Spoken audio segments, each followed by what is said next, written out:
Hey, happy Wednesday, everybody. Happy Wednesday. What's going on? If you're on here, hit that like button, tag anybody on this discussion, share it with someone that you think may find it interesting. Y'all know the drill.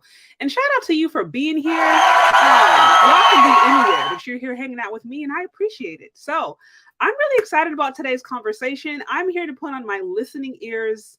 Y'all know the dating and waiting conversation, I feel like, has been dominated by millennials for far too long. And there's a lot that we need to learn. And I also am just really curious to understand about what's going on with the Gen Z generation. So I have a panel of Gen Zers who are here.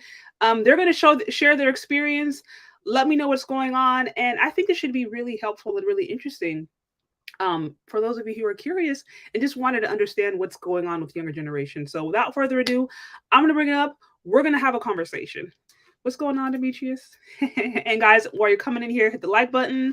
As always, if you want to show support to the show, you can do so. Cash App, Venmo, Shay Sherde. As always, I will be sure to acknowledge all super chats. And also, real quick, I did want to acknowledge. I did see 2 Cash Apps come through earlier today. I wanted to shout out. Let me bring this up real quick. I want to make sure I give honor where honor is due. Let's see. Shout out to Maurice with the 10 on the super chat. Thank you so Cash App. Thank you so much. I appreciate it. And I see Luis with the 25. It says for supporting your channel. Thank you so much, Luis. And as always, Hakeem, I think you sent something through on Monday. So shout out to all you guys. And without further ado, I'm going to bring on the panelists and we will get started. Okay. What's going on? What's going on, everybody? Hey, how y'all doing? Hello, everyone. Good evening. Thank you for being here. First off, I'm excited about today's conversation. I mentioned before, I know some of you guys are kind of late to joining. There is no such thing as a right or wrong answer here. So let me just start off by saying this. I want this to be a place where you guys feel accepted and you feel like your opinion matters, because it does. I'm simply here to just learn and understand, because I've heard a lot of people make conjectures and guess about what your generation is doing, and I feel like few have actually sat down to try to listen to what you guys are going through. So that's all this is about. Like I said, no right and wrong answer. I'm just here to listen and learn. And I think I had another panelist or 2 that might be joining later on. So if so, I'll bring them on. Also, if there's any other people or lovely ladies in the panel who want to call in and share, you are welcome to do so. So yeah, that's what I got. But let's just get right into today's conversation. I'm curious whether or not dating even exists for your generation. I've heard millennials say dating is dead. And I'm curious for Gen Z, is dating dead? Or does dating even happen? Is it even going on anymore? I don't know if somebody wants to start. Maybe Marco, if you want to start. Yeah, sure, I'll start. I think that's an interesting question, because I think the concept of dating is like a progression from maybe just getting to know somebody to potentially a long-term relationship. And so it's already has an established goal, an established parameter. And I don't think that people in my generation even consider those parameters, or frankly consider the future outcome or potential outcome of a relationship with somebody. Okay, wait, so you're saying it's like people don't even consider dating? Is that what you're saying? Or they don't look at it as... No, like I do believe people date. I think it's probably a lot more of a physical like interaction than anything. Okay. I mean, I'm not going to sit here and be like there's no love in the world, but I don't think that the concept of dating has changed. There's another content creator, her name's Auntie Jenny. I don't know if you've come across her, but she's an older lady, and she had brought that up, that dating didn't necessarily mean having sex with somebody, versus today, if you were to say that to somebody in my generation, I think that would be kind of part of it. And it's not necessarily geared that like the time that you're spending with this person is to end up in marriage, right? So it happens, but just not with the same outlook or outcome, I think. Okay, so you're saying dating is now almost exclusively associated with having sex. Is it? Okay. Oh, okay. I didn't know that. That's news to me. I think so. I think that's pretty. I think that's kind of how it goes, frankly. Yeah. Okay. Joe, do you have anything on the topic? Actually, yes. I actually do have a few statistics myself, because I just did some research. So, I just surfed the web, some insight, because I've also had some experiences, but just to have some historical insight on the discussion. The first thing I've noticed in my research is that 90% of Gen Zers actually find online dating in particular, to be pretty fun, and definitely from personal experience. I've tried a number of different apps myself over the years.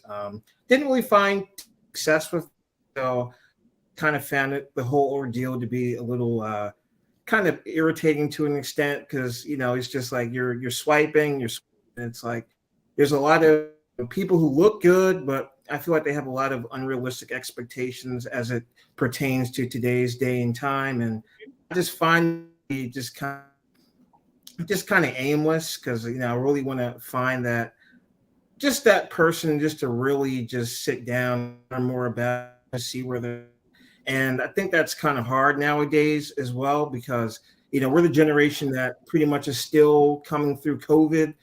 You have that into it because we're primarily technologists, like technology generation. So it's very difficult to navigate all those hurdles on the new paradigm to an extent. Okay, you were cutting out a bit. I don't know if that was just me or did you guys? He was cutting out for me too. Okay, you know what? You were cutting out a bit, Joe. I'm gonna bring you back. Okay. I'm gonna bring you back up and see, because I know you said you would mention you had some research and you cut out right halfway through. But did you say that majority of Gen Zers don't like online dating? Is that what you were alluding to? Yes, 90% are Zers are fuck dating. You said 9. Okay, you cut out again. I'm gonna bring you back. Okay. And I'll bring you up and see if that helps. All right. Second. I believe he said frustrated was the word that kept cutting out. Yeah, frustrated. Okay, that actually you know what? It's stay tuned. Actually, there's a research that a sociologist did on online dating specifically. I'm planning on doing an interview with her in the next couple of weeks. You may want to stay tuned for that because she has some really interesting data, especially as it pertains to men and women, and then Black men and women. So, whole other conversation, but stay tuned. Okay, Nia, what you got? I actually really agree with Marco. I think that when it comes to dating, right, traditionally it's more thought of going to marriage, and I think it's a rarity. You ask to talk to people about it in terms of just dating in general, and it's more of kind of fun, kind of figuring things out, not necessarily taking things too seriously. Which, I mean, to each their own, but for me personally, I don't necessarily find that fulfilling. So dating is not about marriage, from what you found, and also from what Marco. Yeah, I would say that's pretty much. Which, I mean, people are free to do whatever they want to do, right? If that's like what they're interested in. But I think in our generation, it's a lot less serious. Interesting. Oh, what do you have on the topic? Do you think dating is dead? I don't think it's dead. I think maybe people that have similar goals are not getting together enough. I do agree that for our generation, it's become a much less serious ordeal. People are kind of just aimlessly in limbo for however long. Okay. But there are people out there that they know what they want and they're looking for that. So I think it's just, I mean, maybe it sounds whimsical or silly, but it's just up to whatever forces to bring us together. I don't know. Okay, so you haven't given up hope on dating. You just No. think that you have to find the right person to connect with. Okay, no, that makes sense. Hotep Virgin Mary, what do you have? Personally, I do not think dating is dead. She made a good point saying that people don't date within their interest. I think a lot of people aim a little bit higher than what reality has for them. And also, it's just, I think the era of social media has ruined a lot of expectations. And I just think a lot of people just are outright delusional on what to actually expect from a relationship. And they don't have any good examples of what a relationship is not supposed to be like. And not just from social media, it's like in real life. In real life, like who's setting that example? Like, do you have anybody in your family that has been married for 40 years? Where the grandparents generation, any aunts and uncles, and do you even know how to date? Do you know like how to set proper boundaries to know what's too much and what's too little? So I just think like dating period. It's just like the definition is just messed up. And very interesting. Very interesting. I have a few other questions, but I'll let Anti-Moralist, I'll let you weigh in, and Demetrius, and then I'll weigh in. Because you guys brought up some other questions based upon your response. So Anti-Moralist, what do you think? Is dating dead? Greetings, everybody. I wouldn't say dating is dead. The reason is because the idea of dating, when you look at the history of it, is it's never was about meeting somebody with intentions in the first place. And I think we times take the word dating and mean courting, and we expect the same results as courting somebody. Which, again, I'm not from America, so I'm from a different culture. When you court somebody, it looks very different from dating. You're actually meeting their parents, you're actually meeting their family for the intention to combine those two families. So I'm Black, but my other side of the family is actually Arabic, and it's quite similar. Sometimes I actually talked to my grandmother recently, and she always asks, "Have you found a wife?" She's always looking for a wife, even if you don't bring it up. So that's something that is within the culture. And I don't think that is necessarily dating. That was always courting. And dating was never dead because most people might confuse dating with courting, or they do dating and then they expect the results of what courtship would lead to. And so dating was never about intentions. And you could date somebody with intentions, of course, but I think the distinction there is very much important. That's all I have to say for now. Very interesting. Very interesting. Demetrius, what do you have on the topic? Okay, so I'll piggyback off of what Anti-Moralist said. This word dating gets thrown around quite a bit, but there's quite a big difference between dating and courtship. And I just want to make that clear. Courtship is about you actually trying to find a spouse, pretty much. So I would definitely say what Abby said in the chat about hookup culture being a all-time high is definitely very high. And the discourse surrounding this dating and mating conversation within pop culture is very informative. So a lot of people, they try to get in where they fit in, but if they can't, then they just give up, to be honest with you. Now, what do you mean when you say give up? Like they just go monk mode and just don't engage? No, that's not what I mean at all. When I say they give up, I mean they stop trying to find pretty much a life partner or something similar to a life partner. They just don't worry about it anymore. Interesting. So I'm trying to figure out, based upon, because I mean, an overall thing I'm hearing is that, whether or not you think dating is dead, like dating really is more synonymous with hookup culture. So I'm trying to figure out, okay, if somebody is serious, or if they're looking for, let's say they actually do want to find a spouse or are interested in something serious, then what do you call that? Do you call that something? I mean, is it even hard to find that? I'm curious. I don't know if any of you guys want to weigh in. I personally have, I've traveled abroad, and so I've had, that wasn't my purpose in traveling abroad. I had other purposes for traveling, just to see the world. But I think for like the whole passport bros thing, it's really like, that's an option.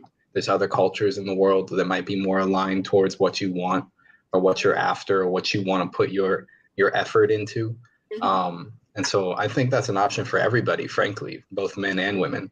If you don't find that the men that are around you are in this culture, like act in that way that is geared towards like, developing families and like keeping a home system, then like go to another one.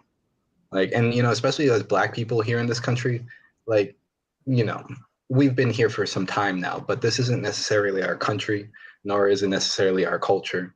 And so we struggle to kind of like be involved in any capacity, I think, and I think it just kind of, it's a own struggle to deal with. So I would also expand on what Marco said, because our generation, I think we grew up in an era like now where everything is pretty much globalized. You're not really limited to one, like for instance, cultural ecosystem of people. Like for instance, if you're not really attracted to anybody in a place, let's America, for example, you could maybe find a decent man in Africa or a decent woman in Africa, or you could travel the world and you could just find a person is more aligned to your values. So I think that's one of the advantages that we do have as a generation compared to those of the past. So, I mean, both of you guys sound like you're in support of the Passport Bros. Just based upon how I'm curious. I mean, what's the overall consensus? I mean, do all of you guys have passports, or at least all the gentlemen? Right. Do all the gentlemen have passports? It's really interesting to see the amount of backlash it's gotten when it's quite simply, it's just like just the different people act differently, and maybe sometimes the way you portray you carry yourself isn't appreciated in the place where you're from, and so it's really interesting to see how your own personality that wasn't appreciated here is very much appreciated somewhere else. And so it's interesting to then hear backlash about it when it's like, I'm just where I'm loved, like like, and it's like, as that's like something wrong to want to be, or to like for a place to be. I would definitely add on to that. I have a passport. I mean, I wouldn't be in this country without a passport, so kind of need to have one. But the funny thing is that when you mentioned that it's your personality, I find that to be true. I moved here. I was very naive, clearly, but I had family here, and they kind of showed me the ropes. And when I was in college, I noticed who I was hanging around with, and the people I was hanging around with happened to be Asians mostly. And the reason I said it, there were Africans, of course, but East Africans and West Africans quite a bit different. We're more introverted, I guess you could say. But the Asians, who I was mostly hanging around with them because we kind of had similar interests, and also the relatability is that even though they're not immigrants, that immigrant mindset doesn't go away even in their household. So the personality, like you're a nerd, or I guess the term is square and stuff like that, that only exists in certain bubbles, I would like to say. And that's what I've noticed. It's really a cultural thing, because I've met the people who helped me the most here were African American men, meaning ADOS men. So those are the people who helped me the most. Some of my mentors are ADOS men. But if I had to be honest, some of the ones who have also kind of been the hardest to deal with were also from that same group who helped me. And one thing I've noticed the difference is the ones who've helped me have all traveled the world. And one of my mentors actually told me this, is that you go and travel the world to validate and invalidate everything your parents and culture has ever taught you. So that's why they acted differently, even though this same group I had completely different experiences with them. And the reason I'd say that is because they've met people who would challenge their beliefs, and that's why you travel in the first place. So that's all. That's all I have to say. Okay, so let's get the ladies on this. Hotep, Virgin Mary, what do you think about the Passport Bros? At first, I had got like a couple of different of these like so-called groups mixed up. Um, I think I had first running, I don't know, Passport Bros, SYSBM, like these people, I grouped them all together as one group on Twitter because I just seen so much hate. Maybe I wasn't running into the right people, or maybe the wrong people were just running into me. But my first impression was these guys are weirdos and lames because all I would see was like bashing of black women for like absolutely like no reason, or they would take the worst example of black women in the media and just blow it up. And I'm like, I thought we weren't about generalizations. Not every black woman in America is, I mean, looking like, who did it and why all up on Twitter and Instagram. But as an overall consensus, I personally talked to a passport bro, and I got a little bit more of an idea of what they're actually for. And at the end of the day, I just concluded it's none of my business because I'm not traveling to, I don't know, like, it's like, all right, go ahead. It doesn't affect me whatsoever. As long as you're not like exploiting young girls and women there. I'm against all sex work, prostitution, stateside, domestic, and foreign. So, I mean, if you're going over there saying you just like it because the women are easy, then all right, you're still a lame. But I'm pro marriage, traditional families. If you're saying that you just want to go over and find a wife, go ahead and do that. I mean, who am I to say that that's wrong and that's bad? But once again, it's just none of my business. So, Right. yeah. Okay. Oh, what do you think? What do you think of the Passport Bros? I pretty much agree with Hotep Virgin Mary. Okay. It's not something that I'm going to choose to like really worry about. I think it's great, if people travel the world and they find the love of their life in some other country. Although I personally don't think that all of them are traveling for love.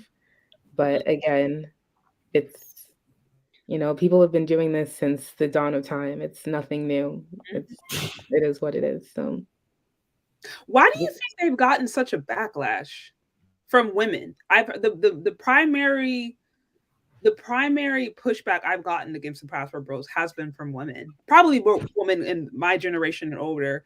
Why do you guys think that is? If I could, oh, you can go ahead.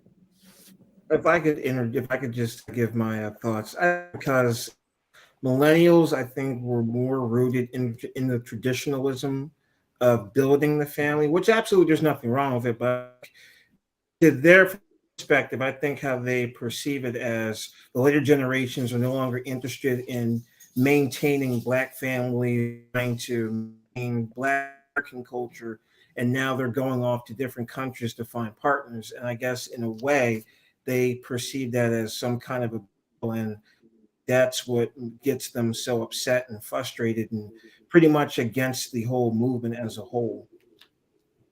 Okay. So you think, and you're saying as it pertains to women, you're saying that you think that they're mad that they're not basically staying and establishing families with them. Okay. It's really interesting though, because it's like the reason that these men are wanting to leave is because they don't have anything here. So there's nothing that can be taken from the women here since they're not participating with these men at all. Like, so that's the contradiction, is that you don't talk to these people, so they look elsewhere, but then you have something to say about them.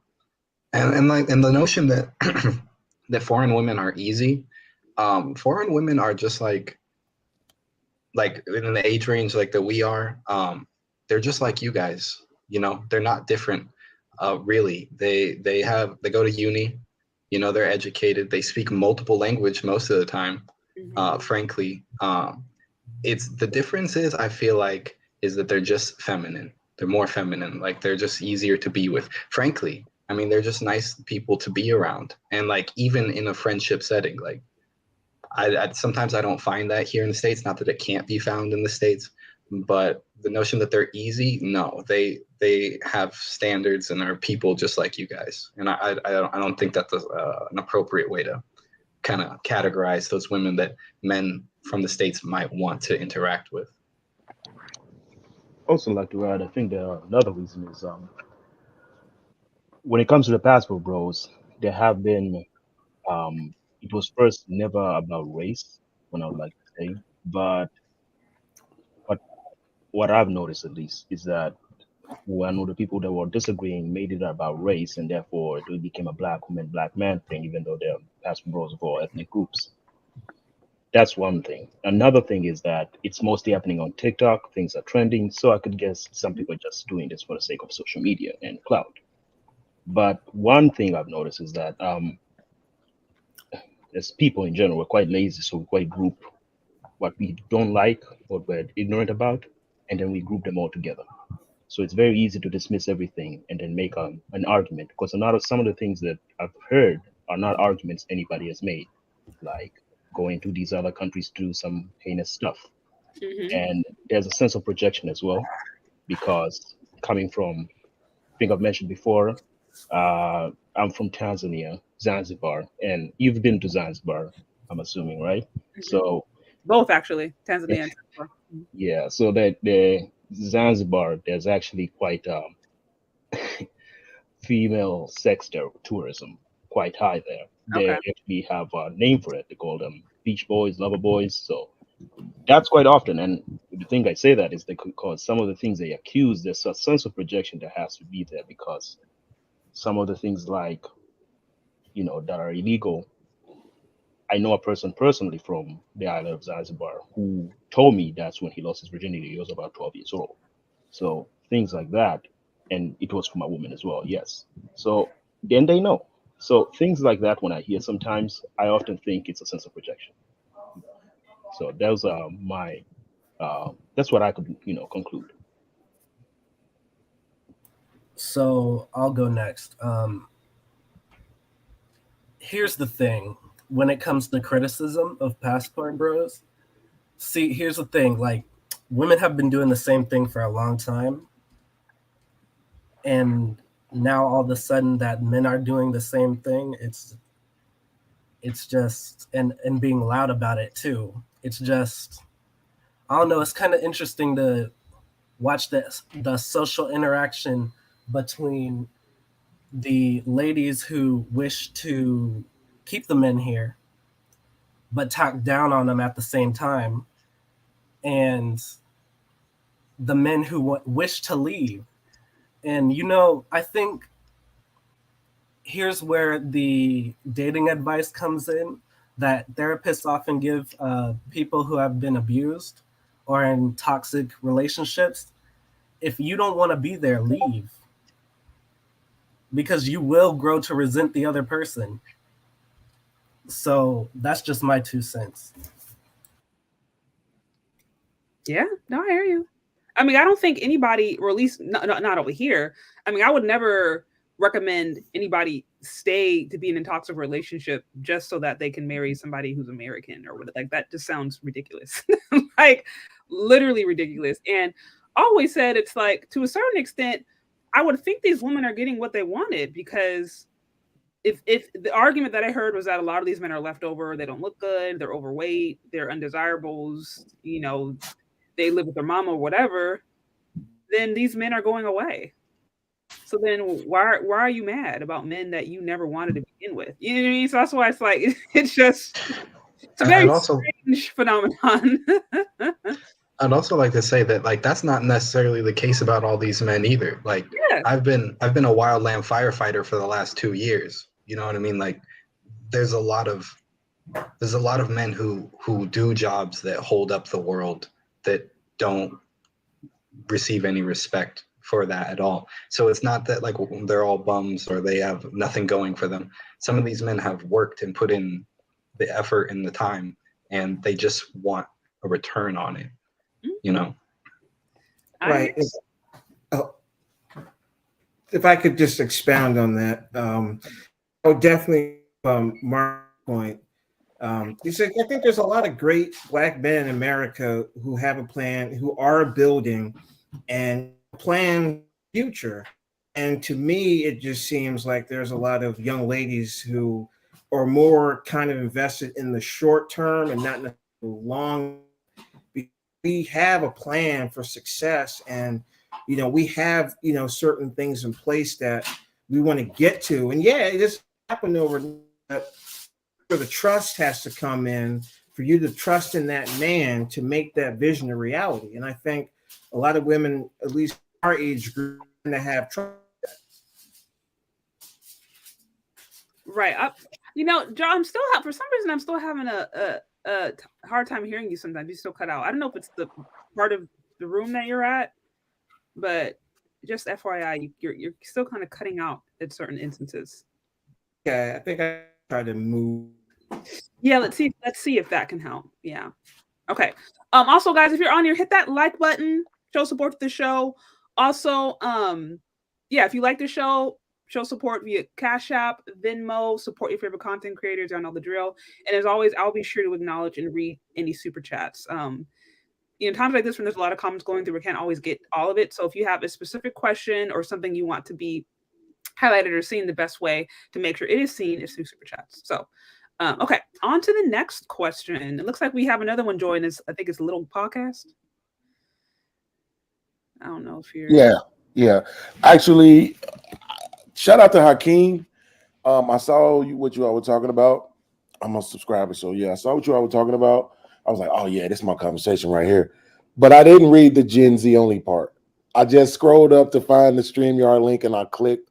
So I'm actually Gen X. So I'm 4 years out. So like I don't want to intrude. So I just would like to say the one thing I wanted to say, you took my talking point, which is that these guys, I don't think they're the men that the women actually want, right? So it's kind of like pointless for them to be offended.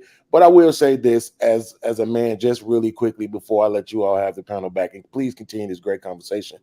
I do understand why they can be offended though, right? Because the narrative is we have to go outside of the country because there are no good women here. That's the simplified narrative. And so I can understand why women would take offense to that.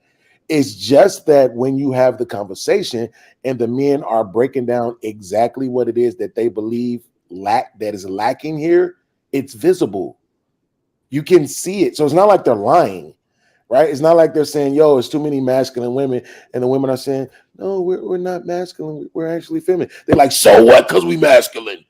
Let us be masculine and love us anyway, right? So it's like at the same time, while I can understand why they would take offense to someone saying there's no good women here, I think the simplified version, yeah. But if you listen to what the guys are saying is lacking, we just have to be honest that it looks exactly like that. When you look out your window, when you turn on your TV, when you go to your kid's school, wherever you are, these women, they want to be alphas. Why? I don't know.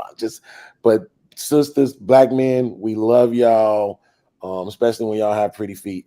But we love y'all and we want y'all and we rooting for y'all. And let's just get it together. Shout out to you, Shay. Shout out to the panel. I'm gonna drop down because I'm not Gen Z. Salute to y'all. Thank you, Hakeem. Okay. Okay. Okay, well, on to the next question. So, I mean, I'm curious. Do you guys think that Gen Z is race loyal at all? Do you think that's even really like a area of interest or focus? And now it's just like whatever, as long as we get along. I I don't care. don't think so. I know. I would. Let me just because you said I was actually going to make that point, but thank you for bringing it up because Gen Z, most of them have grown up in a very interracial society. So high school to college. I mean, even I said most of my group friends in college were Asian. Um, Mhm. I have two best friends from college specifically, um, Indian specifically. They were Indian, and I met the groups I was around is mostly Asians and all that. So it's very very hard to be race loyal when everybody you kind of hung around with is people from different races. I've been with friends with black people from the diaspora, from the Caribbean, from West Africa, East Africa, from here. So it's very hard to be race loyal because it's not that you don't see it or you don't recognize it.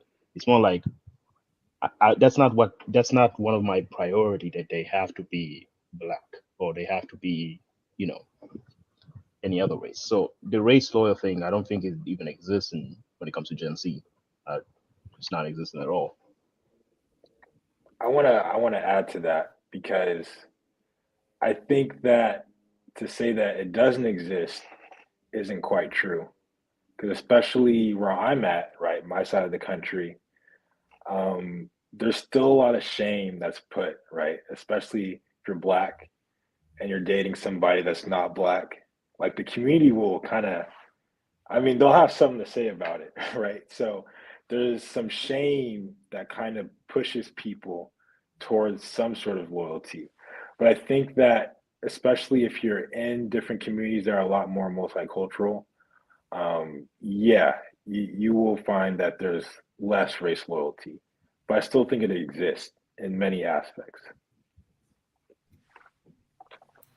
I'll go ahead and piggyback back off that. Mhm. Now, here's the funny thing about my story.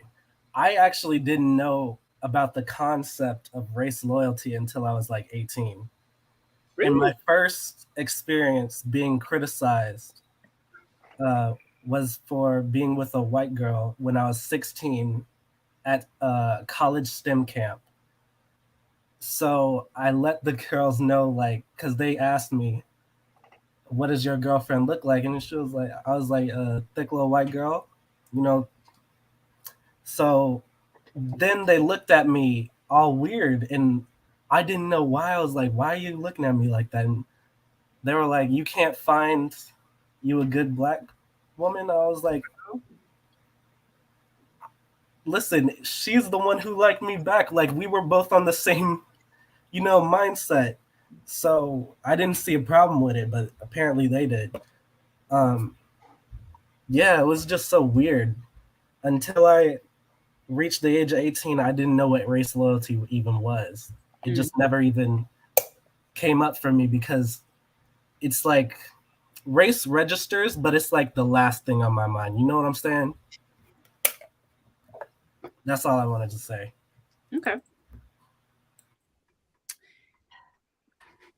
Any of you guys also have something you want to interject? Any ladies, you have any thoughts on that? I'll step in. Or go ahead. Sorry. I was just gonna say I don't think race loyalty is even a thought in Gen Z, because like what is that even supposed to mean?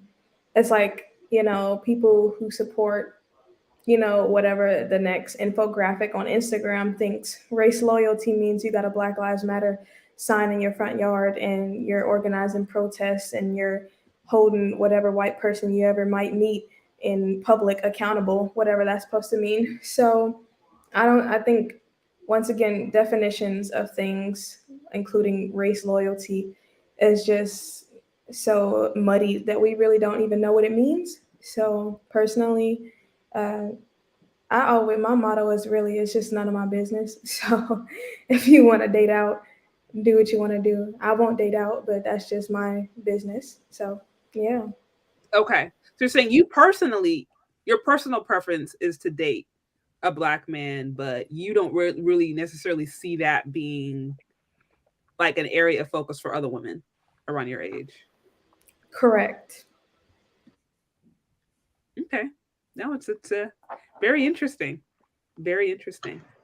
So on my end, so I'm half African American and half Mexican. My mom is from Mexico directly. So that's an interesting one. It's like race loyal. Can I have two wives then? Just saying. But it's like also, as Black people in America, what exactly are we being loyal to? Like I grew up listening to Dr. King and Malcolm X, and I found them to be very prolific speakers for the Black community. But I don't really see the Black community in that same light anymore. So it begs the question, what exactly am I being beholden to? What does it really do for us anymore? Are we really, together? I was talking to my father about this, and he came up to me and he was like, I was trying to figure out what you were asking. And he said, and I realized that what you were asking is, anybody still down for the cause? And frankly, it doesn't seem like that's the case. We do exist here as Black people in this country. I go to an HBCU,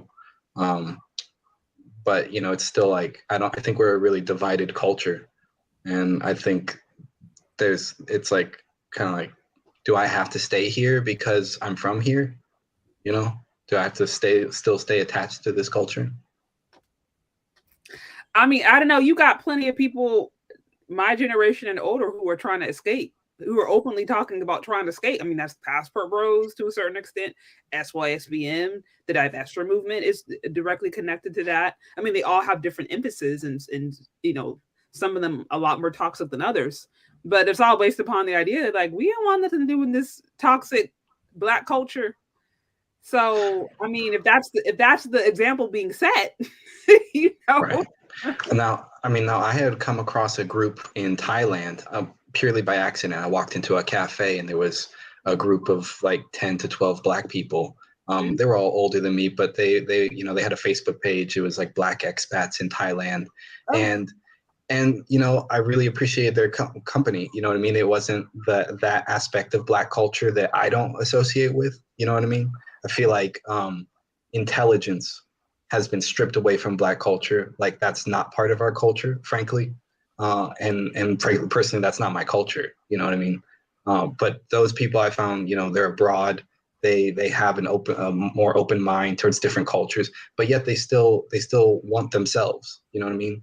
There's a bunch of beautiful Black people who want to be with themselves, even in another country, And I think that's kind of the beautiful thing about Black Americans is that we don't really have to be American. We really have a global ticket anywhere. And I think that should be really looked at in a better light. Well, it's interesting, and to be fair, I'm still doing my research on it, but I think I alluded to this earlier where I'm going to be bringing on a sociologist later on, or that's planned to talk really about online dating and just dating preferences in general. And what the research found, which to me was so compelling, was that she said, because they interviewed different people and they had online surveys or whatever, and they said when they talked to people, race was not a determining factor. But when it came to what people actually chose, their preferences, race was the factor. And the research showed that the women responded first to white men, a woman of all races. Their preference was first white men. Secondarily, the preference was men of their own race. Whereas the men, their first response was to women of their own race, and then secondarily to other races. And that's just like a brief overview. So it's interesting for me to hear you guys say this and then actually see the data of how people are actually moving. And again, that kind of goes to what she was saying, where she had interviews and she was talking to people and they would say particular things, but when it came to down the behavior, how people move behind closed doors, it spoke to something a little different. So I don't know. It's interesting to say this. I mean, again, based upon the kinds of conversations I've seen happening amongst millennials and older generations, it's clear that this idea of race loyalty or saving the community or whatever is not really a strong area of importance. And really where it is, those places usually tend to be marginalized or judged, I think, by the broader Black community. So I don't know. Very interesting. Okay, guys, also, if you're on here, hit that like button. If you are here, likes are free. Also show support to the show if you like what's going on. Support your favorite content creator. Shout out to you, Combat, with the $4.99. It says, women that see you as human are better than women that hate you, period. Yeah, I mean, I would never suggest you being with anybody that doesn't see you as human. So definitely agree with that. Okay, so a couple of more questions for you guys. So, okay, this whole 50-50 thing, I'm sure you guys have heard of it, that men pay for half, women pay for half. Like, is that what you guys are doing now? Are you guys all going Dutch, or do the ladies still like to be treated, more traditionally? I'll start with you, O. What do you think? I feel like this always turns into like a super heated debate online, like 50-50 for dates or whatever. In real life, I don't think most men mind picking up the tab on a date. If they find you to be pleasant, they really don't care. Okay. Especially if you've known each other for a while, it's not like afterwards it becomes more of like an even split. Like after you've been around each other for a long time, he's not going to pick up the tab every single time, unless that's just the kind of relationship that you have. But it turns into you do things for him, he does things for you. It's just like it's a regular thing. I feel like having these discussions online on social media, it tends to make people a lot more, I guess, like diametrically opposed than they would be in person. In real life, it's just like an everyday normal thing. Yeah. I think maybe I'm wrong here, but I think usually where I hear this become a heated debate is when the woman comes in with like super unrealistic expectations. Like, we're going to a 5-star dinner, like on the first date, you need to be dropping at least $500. You need to pick me up in a Porsche. And like, you need to also give me a massage after. Like, just stupid expectations. And that's usually where I see the conversation go, where like they're based upon such like extreme scenarios. But I mean, to your point, you seem like a pleasant person, and I think just from what I've heard, the different conversations I've heard, and the different things I've listened to, it's like just a man being in the presence of a pleasant woman, I think, can go very far. I mean, granted, I'm not a man, so y'all let me know if I'm wrong. But I'm like, if a man is in the presence of a pleasant woman, and it's like, oh, yeah, it's coffee. I can't imagine that's gonna go and turn into a argument. You guys correct me if I'm wrong here. I agree. I think pleasant people in general, you don't mind doing nice things for good people. So like if that's the standard, then yes, why not, pay? Because I mean, ideally that's going to be reciprocated, right, from the other person. It may not necessarily be paying for a date, but through other things, right, that you find appealing. Me personally, I've gone through the entire spectrum, honestly. I've done 50-50. I paid. I've been in situations where she's paid. So it's like kind of whatever I'm kind of feeling in that situation. So what's the determining factor? What determines what you paying versus she's paying versus it's 50-50? It really just kind of depends, like on the spot. Sometimes you kind of know, like for instance, if it's kind of a 50-50 or she's paying, then I'm probably feeling like I'm not going to see this person again. Okay. Versus something where I'm paying, and I'm like, yes, I actually see something that has potential.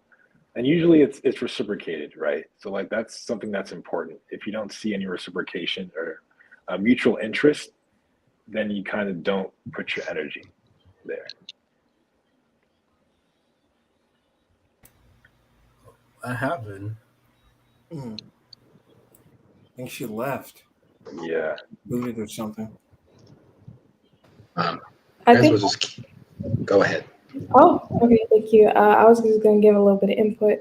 Obviously, a lot of my opinions are based on my personal experiences, like everybody else. But personally, like I don't think I've ever been out with a man, even whether it's in a dating setting or just out period, where I've actually like, had to pay for something as simple as like food or anything like that, because it's just regardless of what your personal opinions are, cultural norms still exist. And guys will most likely, like more than 90% of the time, just pick up the tab regardless. I've also paid for dates before because, like, when you actually date people that like you, these conversations don't actually come up. So I think it's just simple as that. Like, a lot of people say it might be hard to find someone that likes you, but at the end of the day, if you like someone, if that person likes you back. So date people that like you. Women are not hard to please at all. I guess it depends on who you meet. But yeah, something small will literally go a long way. Arguing about 50-50 on the first date will more than likely get you blocked. So just advice there. Yeah, I'd like to add on. You mentioned it is a cultural thing, and I've actually gone to dates where the woman paid and I didn't, and I've gone to dates that were 50-50, but that was never in America. In America, the dates I've been because of my environment were usually a walk in the park, go to a museum because we both enjoy a certain interest like art, for example, or just go to a coffee date. And usually in those cases, I would pay, maybe not even paying to, go into the museum, but I would drive her there, for example. I think that's true, but in certain cultures that paying 50-50 isn't seen as a bad thing. For instance, in Japan, it's actually quite normal for 50-50. So it really depends on the culture more than anything. And Right. also, you have to not take on, sorry, just finish this off. So also sometimes as a man, you don't have to take it personally, like, oh, she's paying, she's trying to, show, like, emasculate you. I'm not saying that happens a lot, but I've seen that to be perceived that way. And that's never usually the case. Sometimes it's just showing appreciation. How I like to see it is that if I pay, I'm gonna pay because I invited you there, and eventually, if it becomes something serious, you're gonna cook for me. That's kind of how I put it simply. But go on.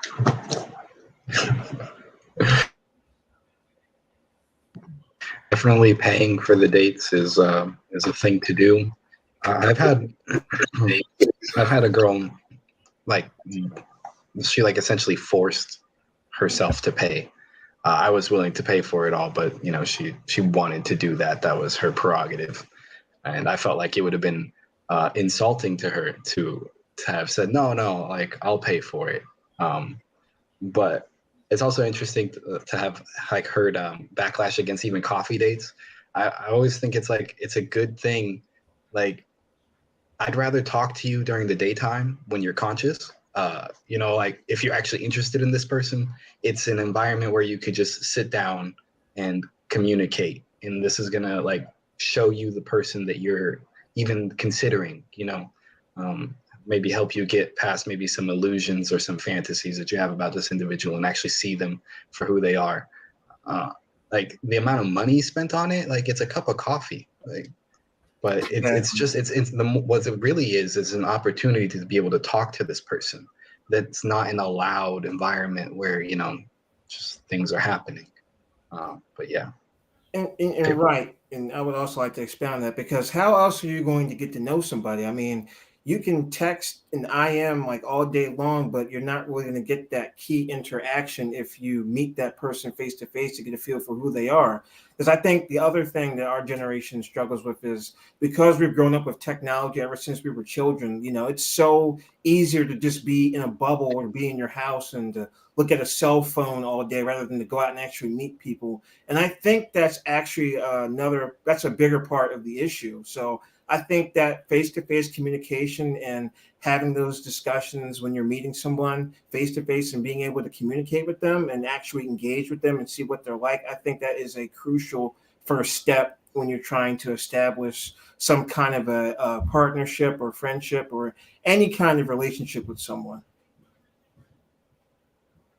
Sorry, guys. I don't know why I got kicked out of my stream, but I did. So thank you for for holding it down. But from what I'm able to gather, it doesn't sound like there is, at least based upon this current panel. Maybe that's because I have some lovely ladies on here that seem like they have some common sense and decency. But it doesn't seem like, you know, the 50-50 thing or who pay or doesn't pay doesn't seem to be a huge topic of concern. Correct me if I'm wrong if I missed something important, but no, you're correct. You're right. Okay. It also depends, like your current situation in life. Like you already know, like I'm on college at college. Yeah. So my situation is going to be different from a person who is established. Now I'm curious because, you know, another thing that I've heard is that like do you find that there's maybe there are certain kinds of women that absolutely insist on being paid for, like, let's say it's like the baddies, if you will, right? Or the ones who are like, they're in college, but they're online, like they're posting all the time. They have, like, I'm just curious, like, are there certain, is that like prototype for real, where it's like, okay, if I'm looking a certain way, then you are absolutely paying. There is none of this, oh, coffee. I don't know. I mean, definitely it's a prototype. And I'd say that's not the majority of them, but really and truly, if you just like talk to them, you can kind of like feel that out early on.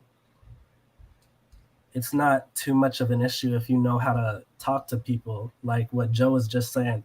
When you know how to socialize, you know how to pick up on certain things. Mm-hmm. So, yeah, it's definitely a thing. It's just not too prevalent. Yeah, I was gonna say, I feel like you said, like you're wondering if even that 50-50 thing is of relative importance to like our generation. And I think there's a lot of things that get blown out of proportion across the internet that actually don't really exist. You know what I mean? Like it's the internet's its own echo chamber, you know, and people shout all types of nonsense in there. So it's kind of like some of these things aren't really real to that extent. Like, I don't even think I've ever had a conversation with a girl, aside from that one time I mentioned, about 50-50 or you know. So then you would say what we're seeing online that really kind of dominates the dating space, at least in the Black social realm, is largely, I don't say unreal, but it's extreme. Like it's not really reflective of like what's actually going on. Yeah, I'll preface that though. I'll say like maybe I've never been to Miami, but you know, like some of the content creators out there, and just I guess the environment that I can pick up from over there, like depending on where you live, you know, you're going to encounter that. And so, you know, that's maybe something to take note. If you're in a major metropolitan area, you can maybe expect some city culture, you know? Okay. Yeah. And I wouldn't say it's not happening online. Oh, it's not happening in real life. But I would say it's also generational because certain things like this dating culture we've inherited from the generation before, but there are other things that, you know, we've got to put our own spin on it, you could say. For instance, how do I put this actually? When it comes to like people you meet, you see the kind of bit of extremists, you know, in a sense, but most people are quite pleasant, cordial, and respectful. But I think sometimes maybe you could say that they're a bit too individualistic, but it's a little bit of having that reciprocation. And I think that's a word kind of want to add to your own way of thinking is that you want to reciprocate. And I think that's what you look for when you go to date. Hey, I may have paid, but eventually I know they're going to reciprocate in one form or another. And it doesn't always have to be coffee. It can just be going to a place that you actually enjoy. You should have like kind of rules for yourself. Go to a place you actually would go there by yourself if you actually want to, and you're inviting her there to take interest in your activities. So me, although I'm a computer scientist, I like to actually draw as a hobby. So I appreciate art. So I like to go to museums, things like that. I invite, hey, you want to go to this museum? You online, it makes it seem like those people don't exist, but there are girls out there who actually like to go to a museum. So people like that, you take them to a museum, that's technically a 50-50 thing, but we don't put money on it. A museum is free and you're driving her there, it's the same thing, and maybe you get ice cream afterwards. It's not as extreme as we like to make it seem. Okay, interesting. Very, And- very, very interesting. Go. Oh, and just to pretty much go on what he was saying, it's very true. I definitely agree because I think we tend to get caught up in cultural exposure, like pop culture, because like we see like these kinds of movies growing up and certain TV shows where there's character archetypes where, oh, one guy likes this thing, oh, we know he's the nerd, and I think indirectly that that makes us like categorize certain people, and we forget that to an extent, like there's a whole world out there of like people who have many different interests, and you'll definitely find someone who will share that interest, and it's not impossible. So I think that's pretty much the gist of kind of breaking that paradigm to an extent and being able to actually, you know, get out of your own head in a sense and actually meet someone with those interests. Okay. So, I mean, this is interesting because, and I don't know if it's just because I have a panelist of people who have common sense or decency, but you guys are kind of breaking some of the different expectations that I heard of, like you guys being socially awkward, or you know, it just being just a horrible experience out there all around. So this has been interesting. Now, with that said, I'm curious, do you guys think that dating is maybe worse for a particular gender? Like, is it harder for men in your generation versus women, or is it equal?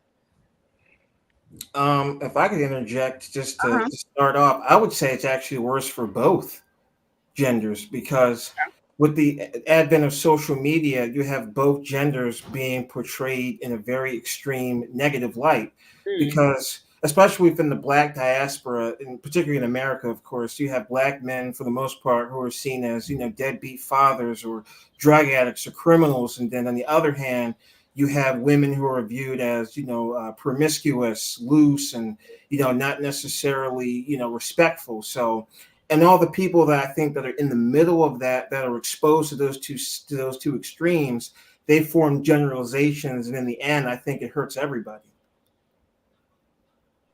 Okay, so you're saying that in reality, the way social media, to your point, which is true, the way social media has kind of existed in these echo chambers, and they are promoting these archetypes of men and women, that's making it harder for both of y'all to go and interact with one another. Yes. Okay. Anybody else want to interject? Do you think that dating is harder for men, or is it harder for women? Is it harder for both?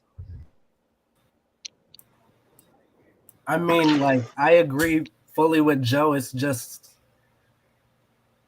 there's piss in the dating pool. That's what I'll say. Okay. There's piss in the dating pool. Because really and truly, if you find the person who is meant for you and y'all both on the same mindset, and particularly it's healthy, then that's good for you. But I think that it's harmful to ignore that most people aren't finding the people who they truly want, or they're passing up good people for trivial reasons. Okay. So again, it's bad on both sides.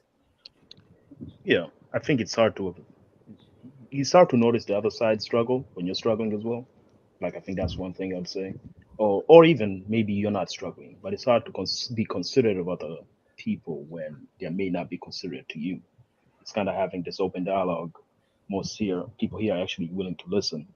And if they're willing to listen about one side, you're willing to listen to them too. That's why the reciprocation is important there. I'm gonna be the devil's advocate here. I think it's really interesting how just the many aspects of dating have been illuminated through the internet and through different speakers. I think Andrew Tate made a lot of important points about how it is for women to date, and I frankly feel like if women have good chances, like you have opportunity to choose with more range, like just inherently, than I think most men do. I think men really have to work at it. I will say though, I will concede and say that, like as Joe said, if there's not a balance of yin and yang, it's all out of balance, right? It's not beneficial for one side to only benefit and the other side to be at a deficit. That means the whole thing is out of balance, right? So it's important that that both parties, do well for it all to do well. Otherwise, it starts to deteriorate on itself. But I do think that women have opportunities that they squander, frankly. People are commenting on how adult and polite you guys are. I think we're kind of used to the social media space, people going online, yelling at each other, acting like they're going to beat each other up, cussing, calling in names. They're not used to like people sitting down and actually like being polite and, oh, okay, your turn. Okay, no, your turn. Like that's maybe we should be taking notes from y'all. Okay, so I want to hear from ladies. What do you guys think? Do you think it's harder for you, harder for the guys? Do you think it's equal? Curious. I don't know if it's harder for any one gender. I don't know if it's harder for the women or harder for the men, but I think men tend to think that having a large variety of choices is a good thing. I wouldn't really say it's a good thing because women have a lot more bad choices that we have to weed out. So it's just a unique problem to have, or really not unique because so many millions of women around the world have it. But I guess I can't remember who said it, but when you're struggling yourself, it's hard to see what somebody else is struggling with, especially if it's the opposite problem that you have. So. That reminds me of I did a report on this actually a while back looking at incels versus femcels. And there are a lot of incels who, quite frankly, didn't take the femcel experience seriously because their argument was like legitimate incels aren't getting access to like the box, if you will, period. They're not getting access at all. Whereas femcels, they can get access to it, but it's about the quantity. No, it's about the quality, not the quantity. And so that was the main difference I was seeing between the experience of incels, who nobody was giving the time of day, versus femcels, where it's like they just weren't getting attention. They weren't getting the kind of attention they wanted from men. So kind of what you said may speak to that difference. Yeah, I think that is where we differ. For women, it's more about making the right choice. It's not about just having any choice or being willing to settle for any opportunity that you have, because that could land you in a lot of danger. I think women have a lot more to risk in that way. Absolutely, and it's good that you know that at your age. Some women don't figure that out until a couple of kids and baby daddies later, and at that point, it's really difficult to try to move forward with that. It says, "Oh, this panel giving me hope for my kids' generation." Right? Everybody's here so polite. Everybody's so nice and like acting adult. I mean, shout out to you guys actually for setting an example of how human beings should talk to one another when they're having a discussion and not being, like I said, yelling over each other and calling each other all kinds of names and all that stuff. Um, did anyone else want to weigh in on this question, whether or not they think it's harder for men, harder for women, if they think it's equally as hard?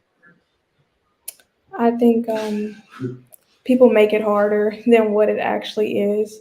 It's like individually, if everybody had like their own standards based off of their own situation, not based off what they think they should have. You know, a lot of people have this attitude of what I deserve or what I think I'm owed because I'm in a relationship where, just because I'm being there. So they give like the bare minimum and think they deserve the world. So I think people just need to take a step back and look into reality a little bit and just base their own dating lives out of their own situations, not trying to use people as stepping stones and ladders to get where they want to be. Um, yeah, I mean, just literally don't be weird about it, like people who like you and just see where it goes from there. Just be a normal human being and then attract normal people, basically. Basically. Shout out to you, Celine. I do see you sent some super chats. It says, I'm 23, so I'll need to date older to find a man I'm attracted to and isn't awkward, but also has good character and values. It's interesting. Um, again, going back to another assumption about y'all is that like you guys don't really have good communication skills. You guys are all kind of awkward, just stuck on your phone all the time. So I don't know if you guys have had that where you've gone out with socially awkward people, but truth be told, I mean, you can find that in my generation, in older generations, like socially awkward people. Okay, then she says, unfortunately, Chads with traditional family values don't exist. Another one, as a white woman, I struggle being attracted to guys who want the same things I do in my racial group. They often can come across as insecure or awkward. Interesting. So I'm gonna assuming. I mean, I think you're Gen Z. You should call in, Celine. Yeah, you should call in if you want to.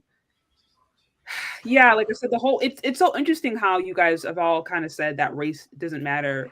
It's interesting that in context of the information I just got about how online dating is actually going. And maybe that speaks to what you said earlier, Joe, about online dating being a very frustrating experience for a lot of people, primarily for African Americans. Because another thing that the information showed was that basically, make a long story short, other ethnicities were least likely to want to date Black folks. Just to kind of sum it up, not to say it wasn't happening, but you saw more people saying like, no blacks or no things like that. When it came to specifically the Black experience. So that might be something to keep into consideration too when you're talking about that. Okay, does anyone else have any thoughts on this? If dating is worse, I'll keep it a book. I've heard so much complaints from men about feminism, and I know the colleges are overran by feminists or feminist ideology. So I simply expected some of you guys to be like, it's really hard for me to go out with a woman because I feel like she wants to compete with me, or I feel like she wants to treat me like I'm her, like, I don't know, she wants to overtake me or whatever, like treat me like her boss. Maybe I was expecting that. Maybe I was expecting the complaints that I've heard from maybe men among my generation to be shared among you guys. So it's interesting. It sounds like you guys are not having that experience, or maybe you are and you just know how to navigate it better. I don't know. I think it's more, for me at least. I see that, but I also do know how to navigate it, and I've made those mistakes earlier. But one more important thing is that I didn't have to learn by myself. Like, there are people who've made those mistakes before me, and they got something to teach you. So don't assume you know everything. I guess it's like I assume the person I'm talking to is trying to teach me something that I don't know. and they've told me things that I could navigate, and I've used that, and I've become successful. I still met some of them, but I would have to say that I've seen more good things than bad things. That's why sometimes it's even hard to remember the bad things. That's great. You've seen more. You're talking about you've had more positive experiences with women in college, or just in general. You've had Yeah. more positive experiences. That's great. Yeah. I mean, that's great. Like I said again, this is totally different than what I've heard from the different men that I've interviewed and some of the men who follow me. But I mean, if that's your experience. That's amazing. I hope it stays that way. I mean, I'm not in I college think anymore, so I can't say much, but I've already graduated. But yeah. Okay. Mm. Yeah. I was just gonna say, to add to the anti-moralist point, you definitely learn, especially like if you're in education or like the academic space, you have to learn how to navigate these spaces or they'll run you out. Mm, So okay. yeah, a lot of the times it's more of kind of choosing your battles, so to speak, right? And not necessarily getting into a situation that you think won't be fruitful for you and what you have going on. Okay. So basically, if you stay out of trouble or you kind of learn the ropes, then you're going to have a better experience not only in school but also as far as the different relationships that you engage with. Pretty much. Well, and it kind of sounds like. Do you think some of this has to do with what you've observed online from older generations of men, for example, the Manosphere, who literally has a space where they have voiced their frustrations and talked about the different things? Do you think kind of having that as something for you guys to listen to has helped schooled you to it or helped giving you tools for how to navigate so you avoid some of those toxic scenarios? I would say most definitely it has. I don't think I told you this. So I was listening in on a Zoom call that me and my girlfriend were invited to, and it was about the objectification and sexualization of Black female bodies. Mm-hmm. And over the course of like 2 hours, the ladies in the chat, they were asking the professor how to navigate the dating space. And interestingly enough, divester rhetoric did come up. Surprise, surprise. So with that being said, I was like, oh dang, I'm on campus with some divestors, and that's crazy because I'm at an HBCU. You'd think people who come here want to be around people who look like them, but sadly, anti-Blackness is not limited to only non-Black people. No, definitely. Sometimes we perpetuated the. I would argue that in some ways we perpetuated more. And I think even when you bring up the topic of race or you bring up the topic of racism or systems, it's like it's hard for some of us to even talk about it because the behavior within the Black community is so egregious, or just the bad actors are so egregious where it's like we can't even sit down and think about whether or not there is a system that's still going on. It's like you got women and just people out there blatantly doing things that are obviously impacting the Black community, that it's like we can't sit and talk about we gotta talk about the white man, we gotta talk about us. Like we right now are the most anti-Black, so just based upon behavior. So yeah, that makes sense. Now when you say divester rhetoric, was it subtle or were they straight up coming up with like the bullet bag terms and the ninjas and all that? No, they weren't like using terms like bullet bags. Like in the academic space, that's completely unacceptable. Okay. At least in the classroom or in professional settings, that's completely unacceptable. Especially at an HBCU, they'll run you out the classroom. Okay, that's good to know that there's some standards still. But what I'm talking about in particular is it seems like there's a spectrum for the divester conversation. It was just like that whole go where your love thing being preached by the young ladies in the chat. Now, the professor wasn't on that type of stuff. She didn't support it, but she was like, I can't tell you what to do. You're going to do what you want to do. Can I ask a question about that? Mm-hmm.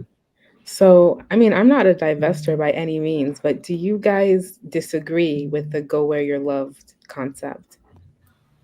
I don't disagree at all, but here's where I have a problem. When you start dogging out people of your own race being anti-Black, that is problematic.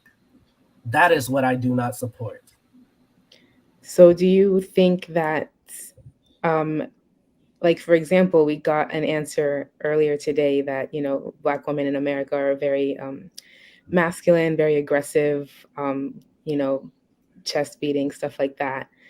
Would those be considered problematic generalizations as well? I would say most certainly. People need to learn how to be more hyper-specific about the group, the type of person they're talking about. And I've told Shay this before. A lot of the rhetoric in this space is very accusatory, but it's like they're swinging like a broadsword in a general direction, and whoever gets hit gets hit. Yeah. So, yeah, I don't support just like that heavy, broad generalization because, for one, it's not healthy at all. But I do think people need to understand where they live, the people who are around them, with who they live with, and be honest about that. If that is your experience, then there's no changing that unless you want to move to a different city, or go to a different area, or find a different group of people to hang out with, or hang around. But really and truly, people are going to do what they want to do. I can't stop them at all. All I can do is just put a healthier way of thinking out there. Right. And to expand on what Demetrius said, I think like it's true. It's like people, they want to find someone who cares for them, and it doesn't necessarily have to be a race thing. And I think when it becomes that, like when it gets to that part of the conversation, I think that's when it gets a little bit more troublesome, because now it's like your motivations for being with somebody, you're just being with somebody because they're a certain race. It's not even because they're a nice person or because you find them particularly interesting. And I think that's where we have to make the distinction. I wanted to bring up a point. We're talking about divesting, and like for me personally, when I'm looking for somebody, I'm looking for somebody that I could have kids with, because that's my goal at the end of courting, dating, whatever it is that somebody I could actually have kids with. And in terms of like divesting away from Black women, if I have kids, like my hair is an afro, I'm bound to have kids that have hair like an afro. And frankly, women who don't take care of their natural hair is divesting to me. Like, because if I have a daughter and, if I came home and you straightened my daughter's beautiful hair, I would be mad, frankly, because it's beautiful. And like, it's like this part of us that is inherent in us that is so shunned, so like unappreciated. And Frank, it's like, that's the one of the few things I'll say that makes Black women so beautiful as opposed to other women is your hair. It's something that no other woman on this earth can do or has. And I don't see that being very, what do you call, I don't know, heavily represented in HBCUs personally. And I'm at HBCU myself, so. What do y'all ladies think about that? I mean, I posted about that a lot. I mean, it looks like both of you guys have your natural hair, so shout out to you. But that's one thing that, the more I've done research on it, it started to bother me more and more, where it's like so many of us don't feel comfortable wearing our hair. And also, by the way, it's like if we literally have a culture, and this is now what we're speaking about, the generalizations, right? Where there can be beautiful, lovely Black women out there, beautiful, lovely Black men. I try to make it a point to connect with people like that. But unfortunately, we're all kind of just cast in these broad generalizations. And Black woman, the image of Black woman right now is just completely, it's just trashed. It is just horrible, which is why I'm online, because it's like I feel responsibility to be like, look, we're not all like that.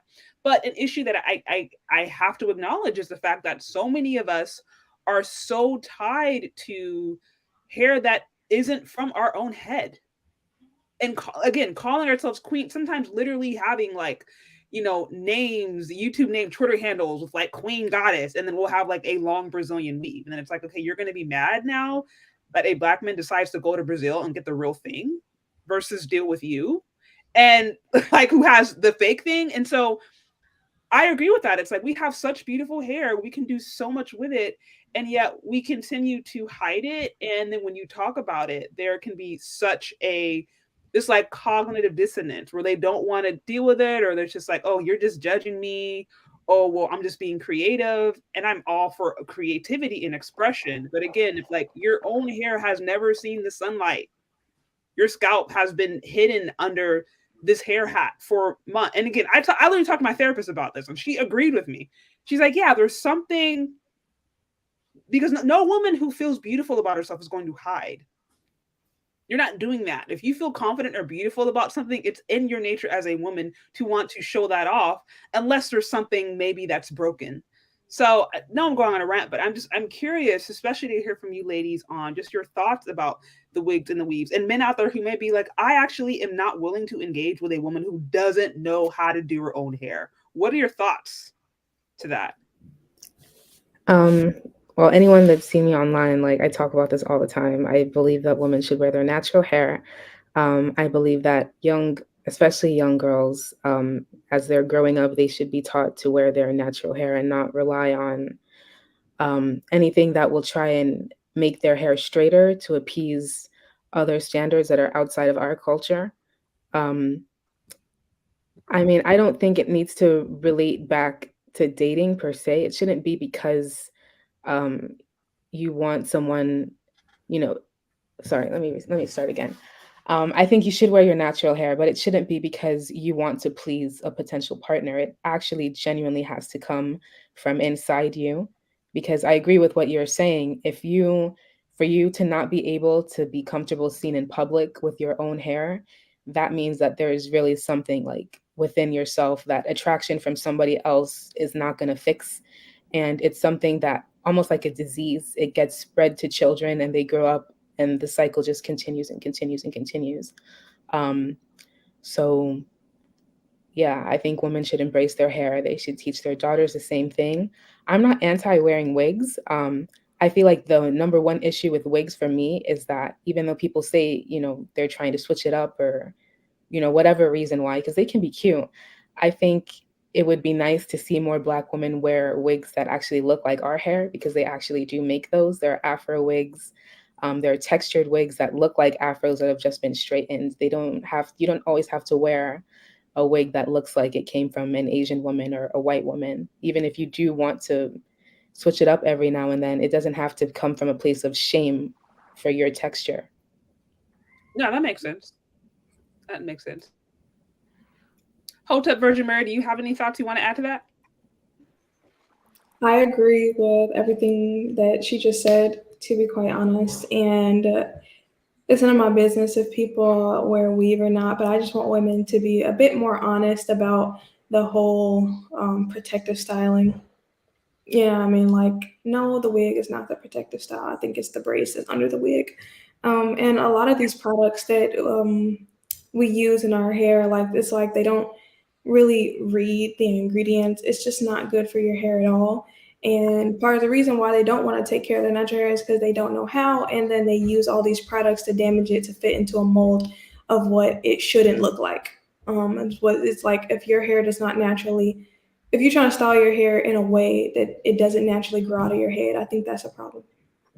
So like I have no problem with enhancing your natural look. That's perfectly fine, but no. No, I hear you. Well, like I said, you are two women, and granted, I know you guys both have locks and you wear your natural hair, so maybe that has something to do with it. But first time, I haven't gotten pushback. I've gotten a lot of pushback about me saying, "Hey, ladies, wear your own hair." For some reason, those are like fighting words. Don't tell me why, but it seems to be. Can I add on to that real quick? The fighting word thing, because I have actually heard a disagreement on that one. Like wearing your natural hair, one of the disagreements is that Black men don't like natural hair, but then you look at their natural hair, the way they don't take care of it. And I think when they say these things, when they wear these hairs, there's a sense of well, I wouldn't say self-hate, but you've never really tried to learn to love yourself in the first place.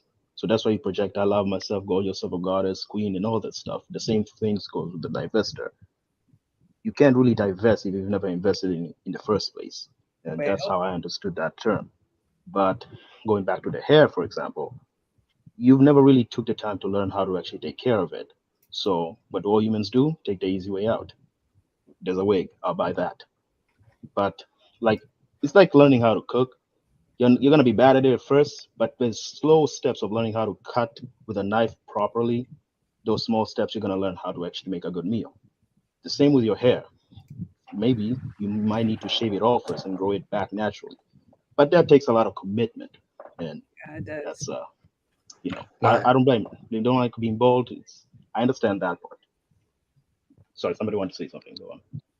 No, I just wanted to drop in, like, so I have a sister, and growing up with her, she always had problems with her hair, and I think frankly, her mother isn't somebody who tends to her own natural hair like that, and so I don't think that, you know, it passed on to my sister in a good way.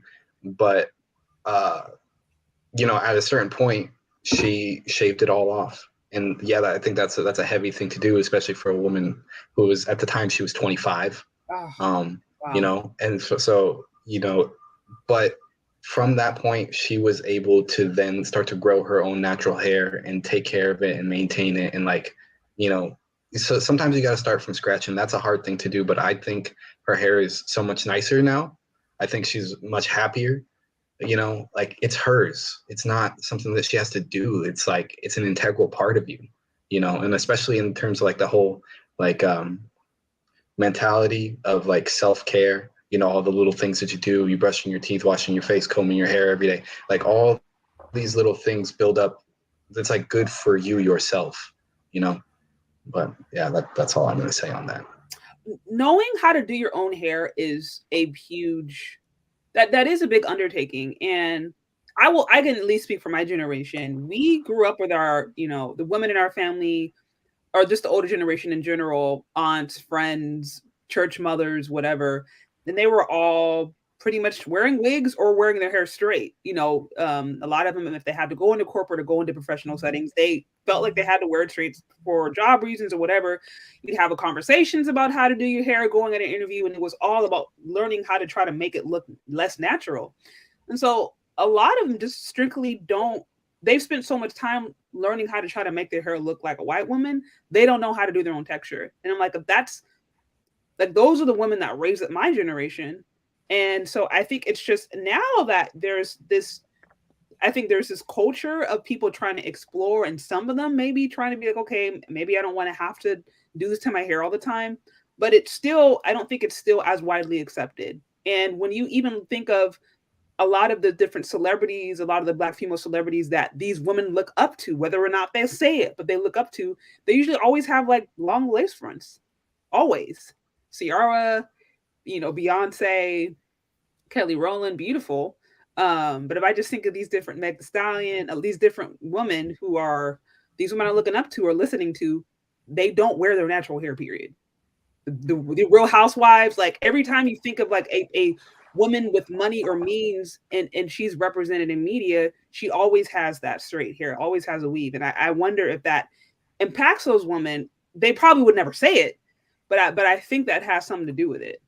Yeah, I'll say, like looking at my grandmother's generation, you know, my grandmother straightens her hair, and I find that all of these things come from a culture of white acquiescence. You know, like, again, we're not the main class in this country, but by our race. And so in order for us in the past to have had jobs and to interact in the workplace, we acquiesce. And that's been part of our history, truly. Now, but things have changed.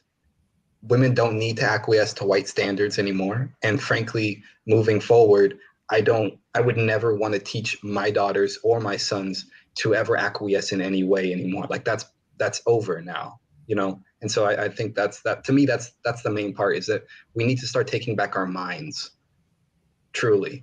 And like, think of all the things that we do as Black people in this country, and then, you know, just turn back to ourselves, because we've been real off tracks for a long time, and it's time to just like flip it around. And to expand on Marco's point, I definitely agree, because you have to remember we've been here for 4 or 5 centuries, and over the years we've been conditioned to hate ourselves, to hate our culture, and to promote, the dominant culture, which we have to be honest is Europeans. And we have to get away from that Eurocentric look and that Eurocentric mindset to, like what Marco was saying again, to revert back to, who we truly were.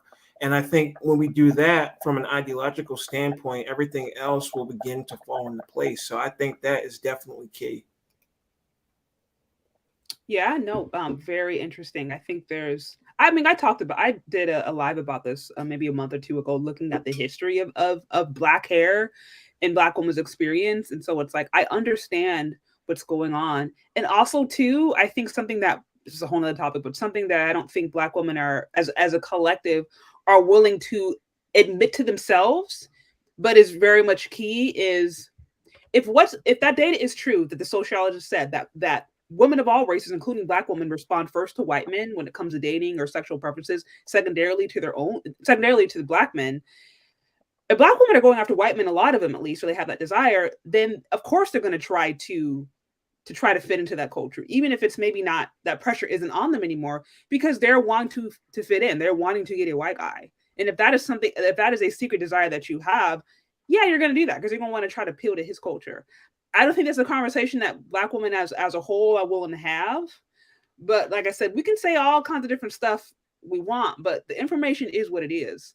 And it's clear based upon the divestiture movement and this whole swirler movement and conversation that's been going on literally for decades. We're just seeing it now on social media, but it's going on for decades.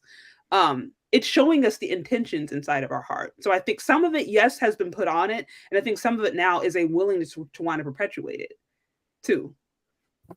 So there were a few super chats I want to acknowledge. Shout out to you. I think it's David with the 10. It says, not trying to be funny, my friend started growing her own hair and became frustrated with how to comb it before I told her how. No one showed her growing up. Dang, that's kind of sad. And that's also not surprising. Not surprising at all. Shout out to you, Mr. Bobby Wright with the 5. It says, only issue most men really have with divestors is the Black male baby deleting. Otherwise, most don't care about their yapping. Go where you're loved. I agree with that. I agree. I think most dudes don't really care. It's all the negative rhetoric and the spreading of lies that bother them. Same with me. That's why I started getting on it. It says TJ Hanna with the 4.99. It says, yes, choosing your battles wisely is important in this era. Does academia offer solutions for men to reach right outcomes? What advice for women? I don't know if any of you guys want to respond to that question. I don't know what he's meaning when he says reach right outcomes. I'm not sure.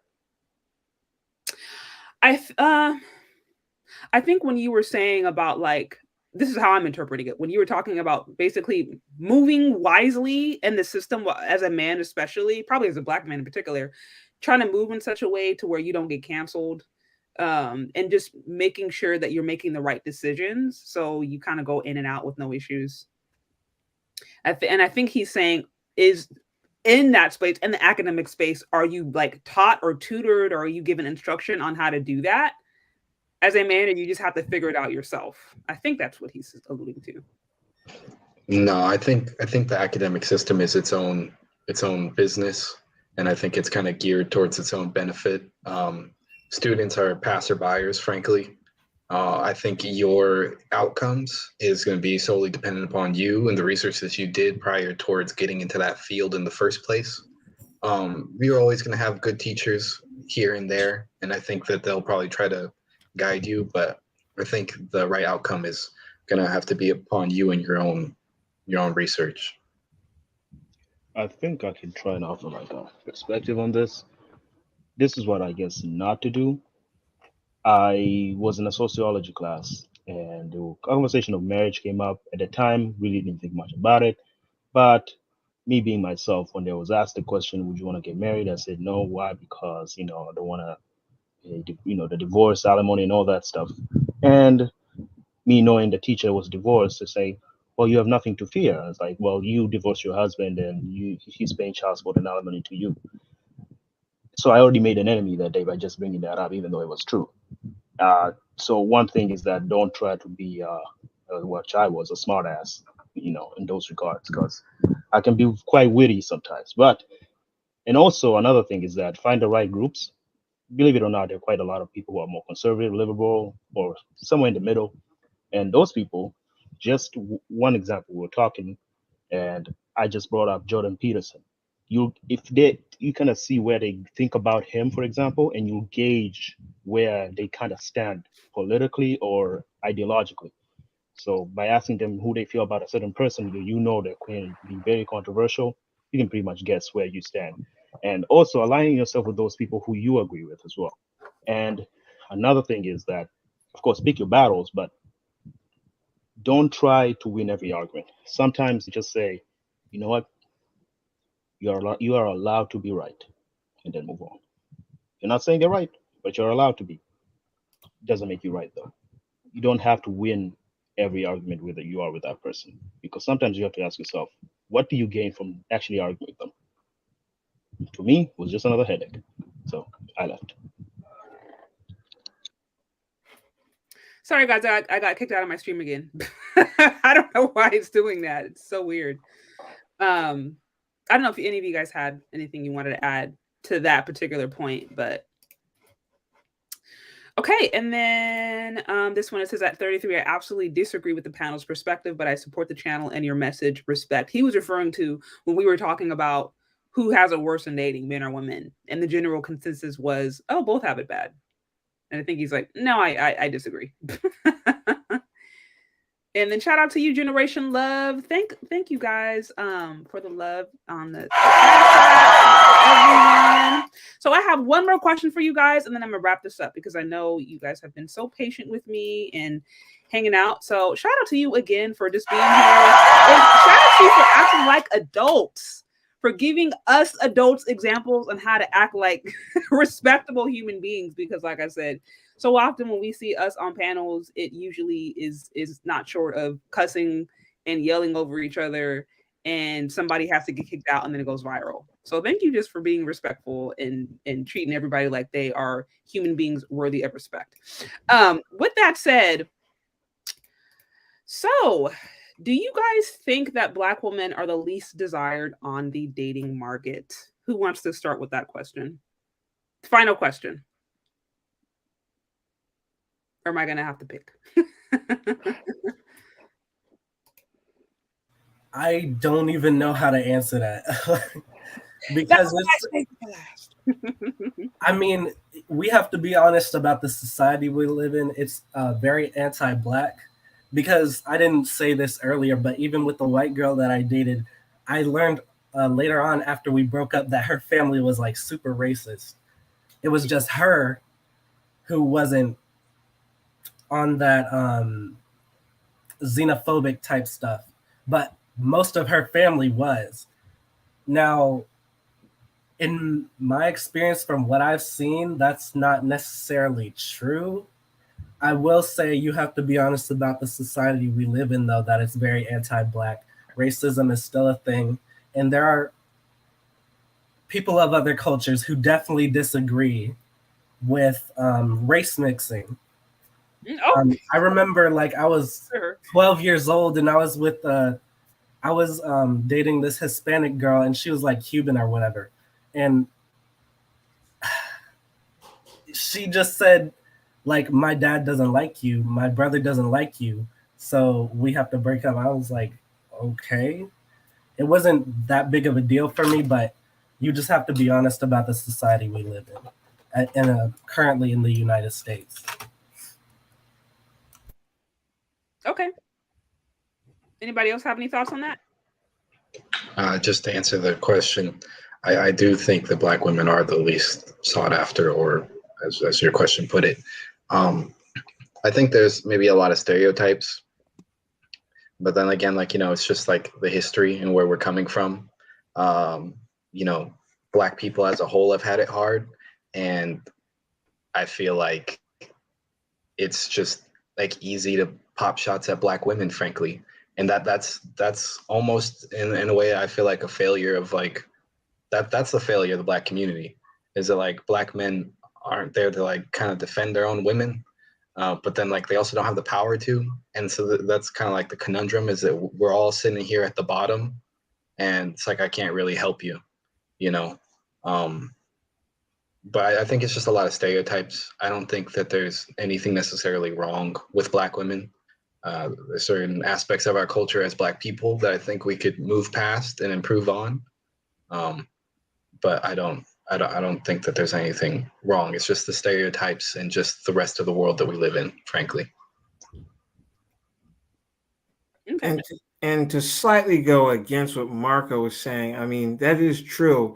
But at the same time, don't get me wrong, there are certain isolated incidents. Like we can't like necessarily say that there's aren't, you know, for instance, for the word better word and word like rat shit black women. We're not saying they don't exist, but however, what society has done, and which I think we can all come to a consensus on, is that they've taken those few bad examples and they've tried to make that pretty much the standard and the representation of the collective. And I think that's what we have to move past as a people. Well, you know, and I want you guys the rest of you guys answer, but it's interesting because, you know, earlier on in this conversation, we started off with there's not this sense of race loyalty among Gen Z. It's just kind of like whoever you get along with. And then now we're talking about black women collectively, their experience, and you guys are, you know, saying, okay, but you know, this is an anti-black society. There's a lot that we have going through. I see people in the comments saying, look, other races are definitely clear that they don't necessarily want to mix with black people, yada yada. So it's like, it's interesting listening to this panel that's pretty much all black, and the general consensus is like, race isn't a big deal. But just based upon some of the things that you guys are saying, some of the different comments, it seems like for other races, race still very much is a big deal. Even if they may not say it, as far as how they move and as far as how they marry, they are very clear to not necessarily want to integrate or to try to marry black culture. We see that based upon just interracial marriage stats, especially for black women. So I think about that, and even this idea of, okay, the community doing better, like how can the community even do better if there isn't a sense of, okay, we got to marry each other, we have to work on this, we got to work on our image, we got to, like, if that I guess, whether you want to call it loyalty or if that sense of building a community doesn't exist in your current generation, I don't even know how that could happen as a pushback, or if it's just like, well, this is what is happening, the ship is falling, and oh well, I mean, I don't know. It's just interesting thoughts. I mean, that's how I feel about it. You know, the ship falling, and kind of like, what are you going to do about it? Like, what great movement are we about to pull out of the woodworks where we become a solidified unit, where we are like a cohesive, like, you know, community that has this like a central culture that we all can tie back to. And then, like, you know, I think that's really it, is that we don't have a real say in the countries that we live in. You know what I mean?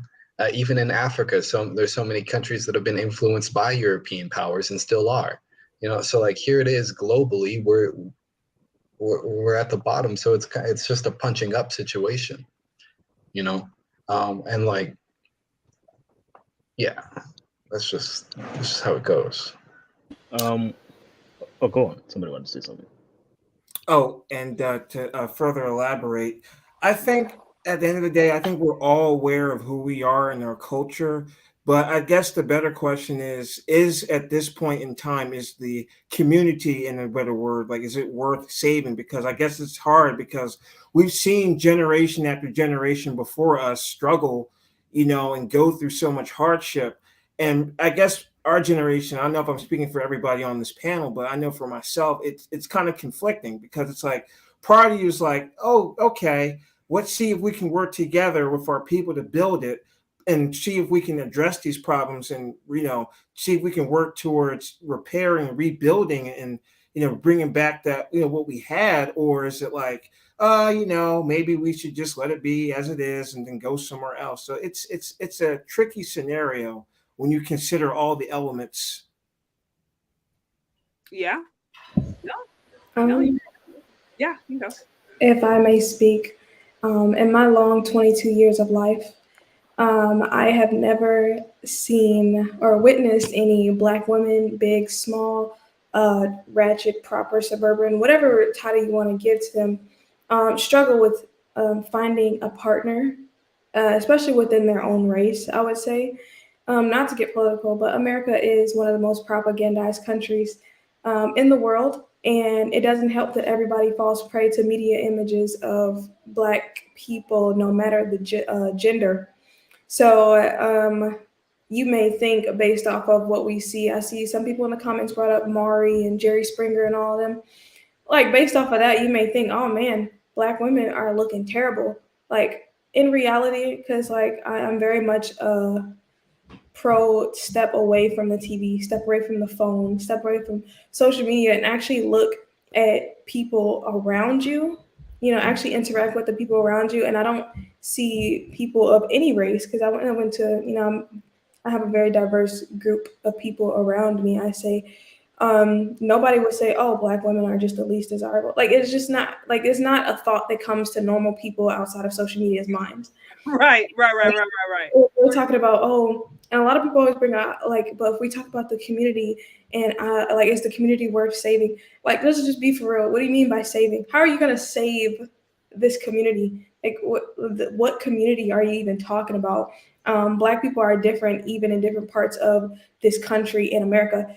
So it's like, focus on you and yours. Like I said, just don't be weird. You know, it's all about not being weird. Like, seriously, don't be weird. Date people like you. Focus on getting you and yours. If we raise the next generation to be stronger, if we're, you know, what they say, keeping recipes, you know, pass it down and do your part. That's how you can save the community. You know what I mean? Just, yeah. I just wanted to point out that she had said that she had noticed that Black women of various shapes and sizes don't have an issue finding partners, but you know. Out in my sphere, you know, because I'm outside of social media a lot. So, you know what I mean? In the Black community, you have different types of people, different ethnicities. You know, a Southern Black woman is different from a Northeastern Black woman, and it's also different from a Midwestern Black woman. So it's like, you know, I mean, you still obviously they're not struggling getting men because you see how many babies we have in this community. So, you know, maybe I don't know, maybe that's the disconnect where we see. Maybe you guys are talking about like marriage and partners and everything. I'm just talking about, you know, getting attention because we're saying least desirable. Obviously, they're desired by somebody. So. Yeah, I just like I pointed that out just because I don't think you could say the same thing about Black men. Oh no, you absolutely cannot. So like just to kind of tie it all the way back to the like, you know, who's it easier for? I mean, like you said, they could get attention. We don't always get attention. Like like that's just it. I'm sorry. I want to piggyback off what I think her name was Hotep, Virgin Mary, said. Your question about the Black woman being the least desired, like she hit it on the head. It was like people outside this space don't really, like in IRL, they don't talk like that. It was so off-putting to me that I didn't even really know how to answer that. And so what I guess I was trying to say was, if it's hard for Black men to encounter that anti-Blackness, imagine how hard it is for women. Pretty much. And I don't want to discount anybody's experiences, but anti-Blackness is real and it will show itself, especially depending upon the region you live in. Mm-hmm. That's all I wanted to say to clarify. So it's kind of a long explanation, I guess. So recently, Dennis Sperling, for example, posted a community post that said about Black women being on the news in Thailand because of a certain clip, which I found interesting. And one of the things he posted was about how these women, one Thai woman just went to them and showed them that clip in Thailand. So I was like, well, the way I guess I could say is like an ethnic image, because I can remember how I saw before I moved to America, before I had a perception, I thought all Black people are like, I didn't even know white people existed. So that's one. And then I moved, met white people, And then I moved out of America. I moved to America. Black people from different, I thought we were all kind of the same. So that's the naivete I had. But then I noticed how I separated the black men who were like the ones who I struggled with and the ones who kind of helped me. I separate them based on how well traveled they are, meaning they're very well cultured. They've analyzed other people and they've talked to different people from different groups. And the thing is, I can separate them because there used to be a one ethnic image. All black men are alike. Then you meet them and you talk to them and you have these perceptions that you had in your mind that are just completely false. I mean, I tried holding a door for another brother, and then he looked at me like he was gonna like shoot me or something. Like, what the fuck? Sorry, but those are kind of things I saw. But then I met, the ones that were quite very respectful. I had to make the adjustment, saying the way these people, I have to separate them, just like how they separated themselves, because they don't deal with the quote unquote Pookie and Ray Ray. They don't deal with these. They are very well established, and they make sure to you that there's a distinction between them. I think for black women, they don't do that. Is that there is a distinction. However, when these women who broadcast in themselves through talent, the way they act, for example, that's an ethnic image. That's how the world is going to perceive you. And that's why I say, yes, if I'm to be honest, they are the least desirable because of how they know it or not. The world understands you as that. And you might think it's unfair, but the world doesn't owe you any type of understanding. That's how they're going to see you because that's how you presented yourself. And I think the best thing for black women to kind of fight that image is to say, those are not us. Those are their own people. Those are their own kind. Just like how black men, maybe use the word kind, maybe use it differently. But my point is that black men can separate themselves. Black women usually, even if they do, they don't let it know. You don't show the world that no, well, we're different. You don't show the world that we disagree. Sometimes you just be quiet, and again, the world doesn't care. They're just gonna group you there. Can I have a question? Can I ask a question?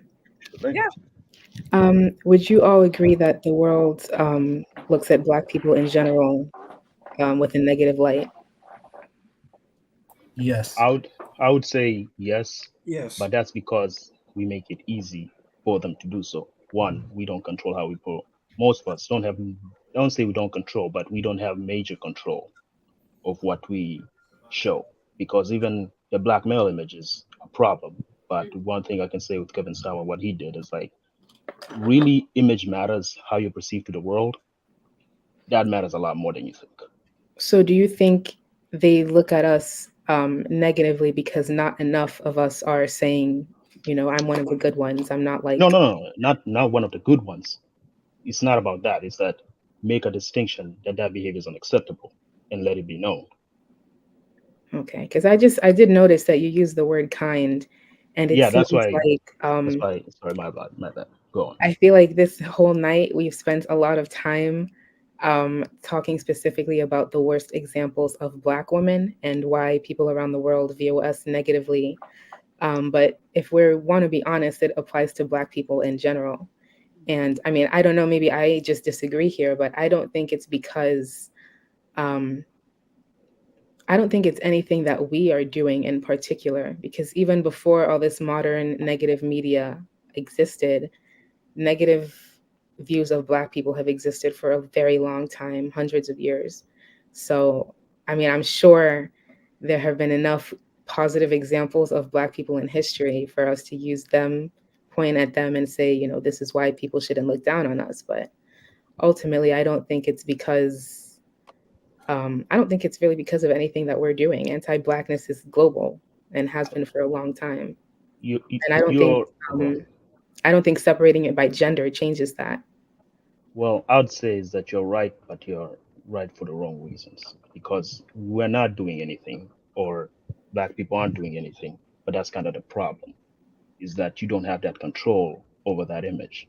And yes, there have been good Black, quote unquote, good Black people. But there have been Black people, there's more good Black people than bad Black people.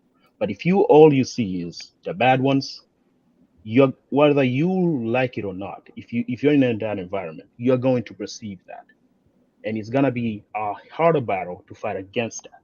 You generally have to move into the environment where you're stuck with the good ones, quote unquote, to actually change it. And the thing is, the good ones exist all around the world, but the bad ones just speak a lot louder. So And that that's the applies to thing Black people in general? that applies to all people. But the thing is, with white people, they'll call you, oh, white trash, southerner, trailer trash. There's terms for them. I mean, we got Pookie and Ray Ray. That's only one I know. But there's And terms for them. Go on. yeah, they'll use those terms on themselves. Yeah. By the way, those are generated by themselves and for themselves, against aspects of themselves that they don't appreciate, that don't shine the best on themselves. And like, yeah, I don't think that we as Black people necessarily do that ourselves. But I also wanted to just say, like, having been around the world, I don't feel like negativity from the rest of the world. Even in places that are like homogenous countries that I've been to, where I clearly stand out, I'm clearly not from here, I don't even speak the language, but the way I conduct myself grants me access to more things than most people ever even dream of, right? And access by the very same people that are not me, so like I don't know, but then there's a flip side where I'm also a male, and I think that does play a big factor.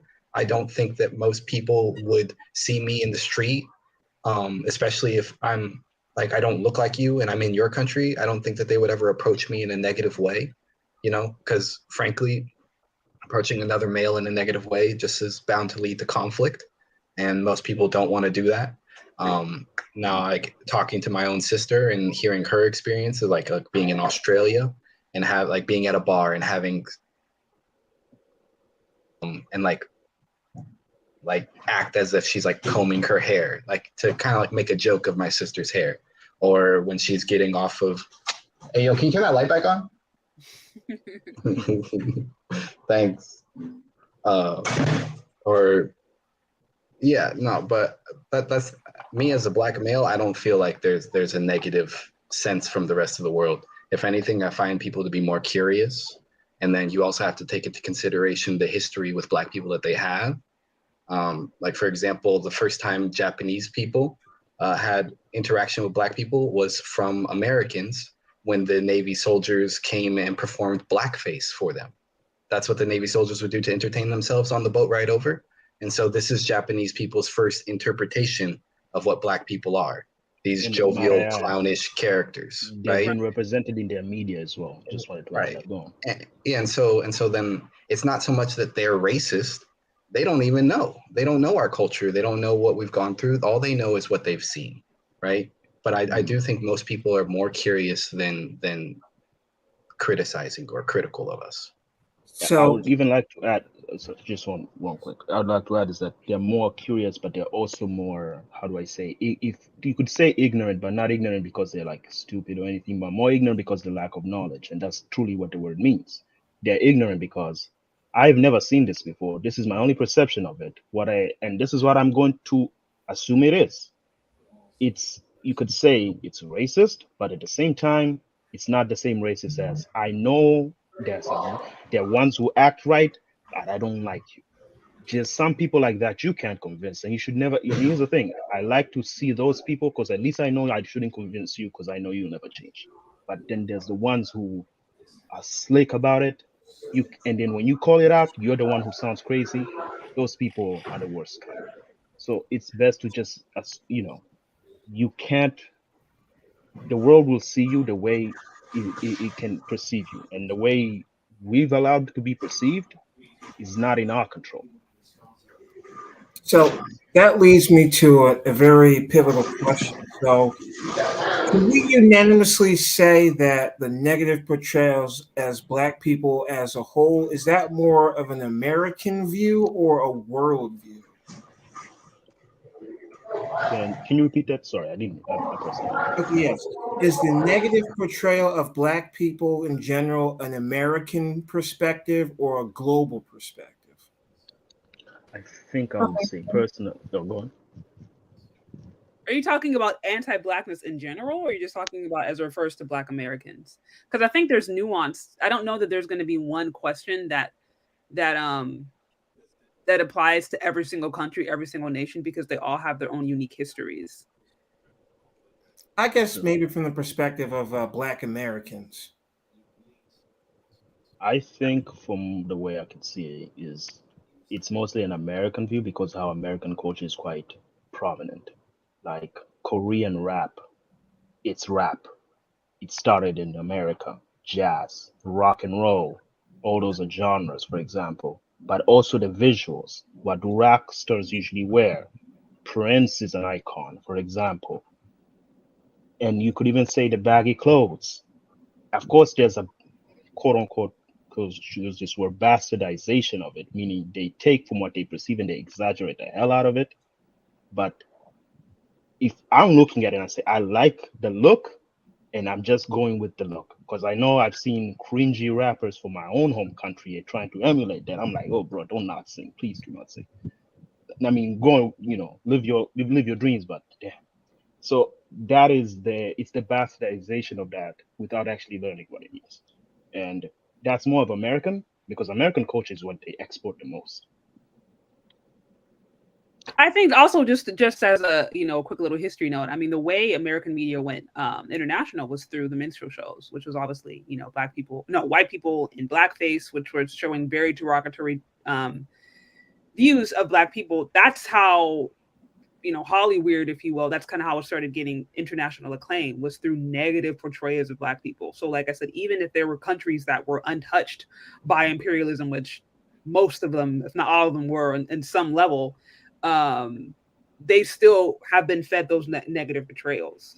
And so, this conversation, it's when you're talking about, even going back to the original question, right? Like, a Black woman the most desirable, and you're talking about the way we are perceived amongst each other, how we are perceived amongst the greater society. It's like there's a mix of stuff, right? Like, there's obviously media portrayal, and then there's also just the results of what's happening in the community. And this is why I try to marry the experiences that I have, the things that I hear from other people, with also what is going on statistically. Because if we just go off experience, if I just tell you, well, in my neck of the woods, this is happening, so therefore it's happening everywhere, that's not necessarily a fair statement. And so we can look at the results in the broader Black community and know that there are a lot of problems. There's problems with poverty. There's problems with single parent, the rate of single parent households, women having more kids than men in their community, like STDs. Like, there are real issues that are impacting Black men, especially Black women, that do have to be grappled with. And I think that's why it can be uncomfortable to have these conversations, and it can sometimes feel like it's bashing. And legitimately, there are pages out there where it's just trauma porn, for lack of a better term. Like, you can tell those people are upset, they're mad, they've had negative interactions with Black men or negative interactions with Black women, and it's just, that's all it is. So that obviously exists, and it's not healthy, but it's like, we can't get away from the fact that there's bad behavior going on. We also have a history of bad media representation, and that's not helping. That's only making it worse. The bad actors out there who go viral on purpose, or who put their stuff on there on purpose, twerking on babies, twerking on little boys, saying, oh, can I smoke when I'm pregnant? Like, that kind of stuff going viral doesn't help when we already have had a negative image. So, yeah. And I'd like to add one more thing is that with all those things, you're like adding an extra layer to fight. Think of yourself like an empire trying to spread out. You spread out too much, you're gonna fall and collapse. You can't fight all these battles. You gotta have one battle first to focus and diminish that one, and then you can fight another battle. Like, I know some of the things my own friends from Africa, they've said the same things, because like, well, how do you know that? It's because, well, I've seen it on TV, and I've seen American TV. Right. But it's one thing about a Black, and somebody mentioned this actually, is that it's another thing when you're just dark skinned as well. Like, I know bleaching products is still well, I don't know if it is now because I've been there for a while, but it was a big thing back home. It was a big thing in other African countries and in India, for example. Sometimes I think if you talk about dark skin, definitely the world has a negative perception of that. I would definitely agree.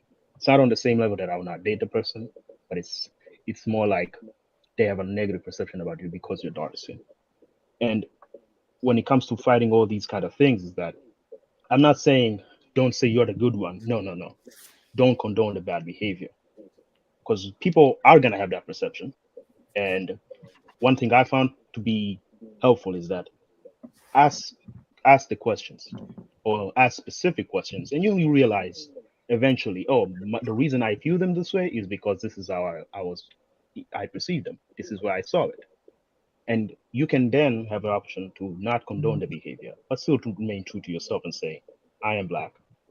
I'm not denying it, but that's not behavior that's representative of me and the people like me. Yeah. Well, guys, this has been, I mean, we've kind of gone a little bit over. I do want to be mindful because I'm sure it's late for some of you guys, dinner, bedtime, or whatever.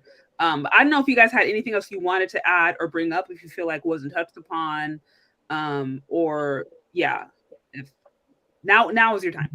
If you guys have anything else you want to add or speak to that you think needs to be highlighted regarding just dating or just in general, some of the topics about, the Black female image, how they're being represented, how they're being portrayed, Black men, anything. Well, I just wanted to go first and just say it's been a pleasure, meeting everyone, and thank you, Shay Charday, for having me on your platform. I think this was a very enlightening conversation.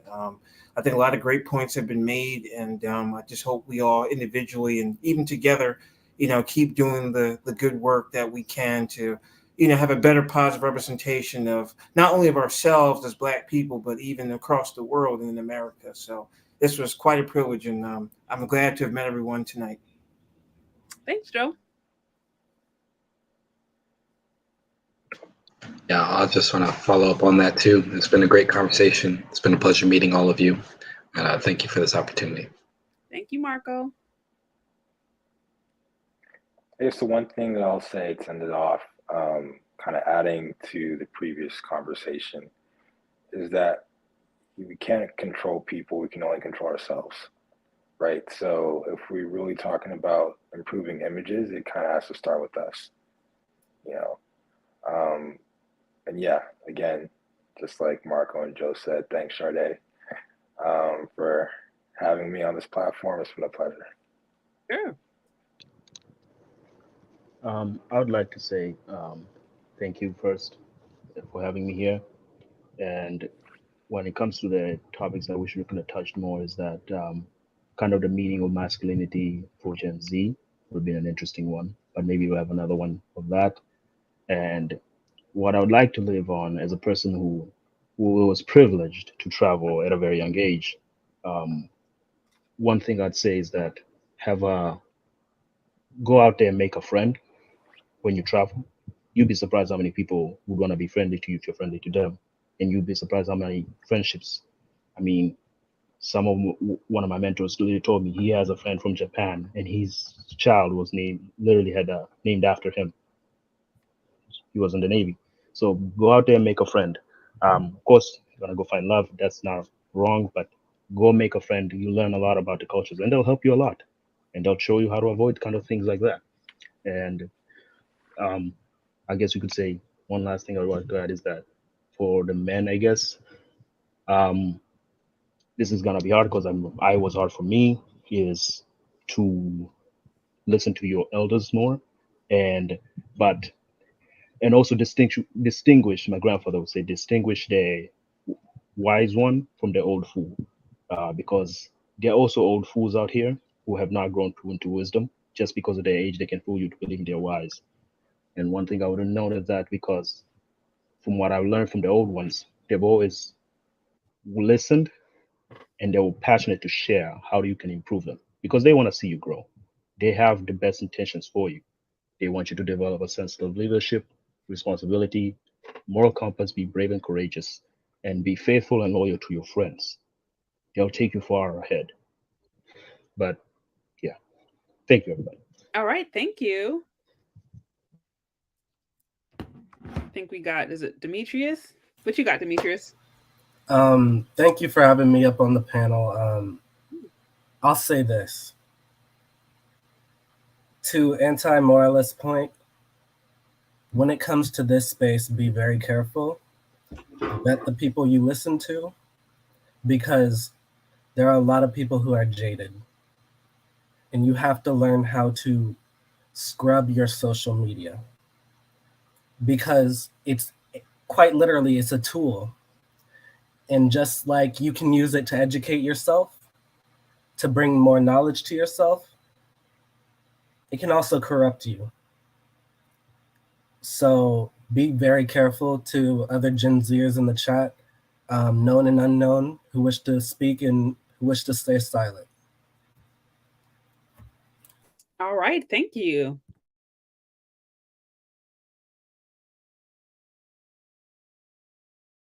You're muted. You're muted right now. Oops, I was saying, ladies, you guys have the final words. Any thoughts? Anything else you want to bring up or share? Just thank you for inviting me. Yeah, thanks for being here. Thank you for the invite as well. And I thought everybody's perspective was definitely very interesting, especially coming from the young men. I don't have a lot of male friends or anything like that. So just hearing you guys' take was interesting and enlightening. Yes, and again, thank you guys for being here and being so respectful. Yeah, and having a good conversation where nobody ended up having to get kicked off and no, there was no name calling. I appreciate that. I hope you guys all walked away learning something. And I know that, and especially amongst younger generations, there is a lot of there's a lot of hurt, there's a lot of trauma, and you can see that. And it can be very easy, especially in certain places, to get caught up in an echo chamber and to hear negative messages about Black men, especially, and now more recently, Black women. And so I like to have these conversations where we can sit down and hear each other's perspective and hopefully, if nothing else, understand more, be more empathetic, and then, try to learn and build or do better, or just walk away with a sense of respect. So I appreciate you guys again for being such shining examples of how adults should be acting. And I hope so other people take notes. And this was good. This was great. So thank you guys again so much for being here. Every last one of you guys is welcome on, obviously, anytime. If you have any other questions or things or ideas, you can always email me, DM me, all that jazz. And also, I don't know if you guys had any of you guys had channels that you wanted to share. If so, you can do so now, or y'all can head off. I know some of you guys are just kind of like quietly in the back joining. So yeah, I think that's what I got. So you guys have a good one, and we'll keep in touch. Thank you. Thank you very much. Yeah. Thank you, everybody. Thank you. Wish you all the best. Bye. All right. So I know some of you guys said you have renewed hope in the next generation. Literally one of the most adult panels that I've ever had. So shout out to them. That was some really good stuff. Thank you guys for being here. Again, if you did like this, be sure that you hit the like button, subscribe, share this with someone, and ultimately support your favorite content creators. I've said before, the best way that you can ensure that your message is getting out there is actually by supporting those who are doing it. So, like I said, Cash App, Venmo, Super Chat, like, share, subscribe. Be sure to show support, because that's the best way to make sure that your message is getting heard and that we can do more of this. So again, thank you those who were generous enough to show some support. And thank you guys for watching. And as always, be sure to, oh yeah, we need to have 200. We need to have 200 likes for sure. I've kind of been, I just was listening in. I guess I wasn't being as picky on the likes. But yeah, guys, likes are free. If you're not able to send a financial donation, likes are literally free 99. So be sure to do so on the way out. And if you haven't already, be sure to hit the notification bell so that you are notified each time I go live, each time a video drops. Thank you guys for hanging out. And yeah, guys, we will talk later. Okay. See you later.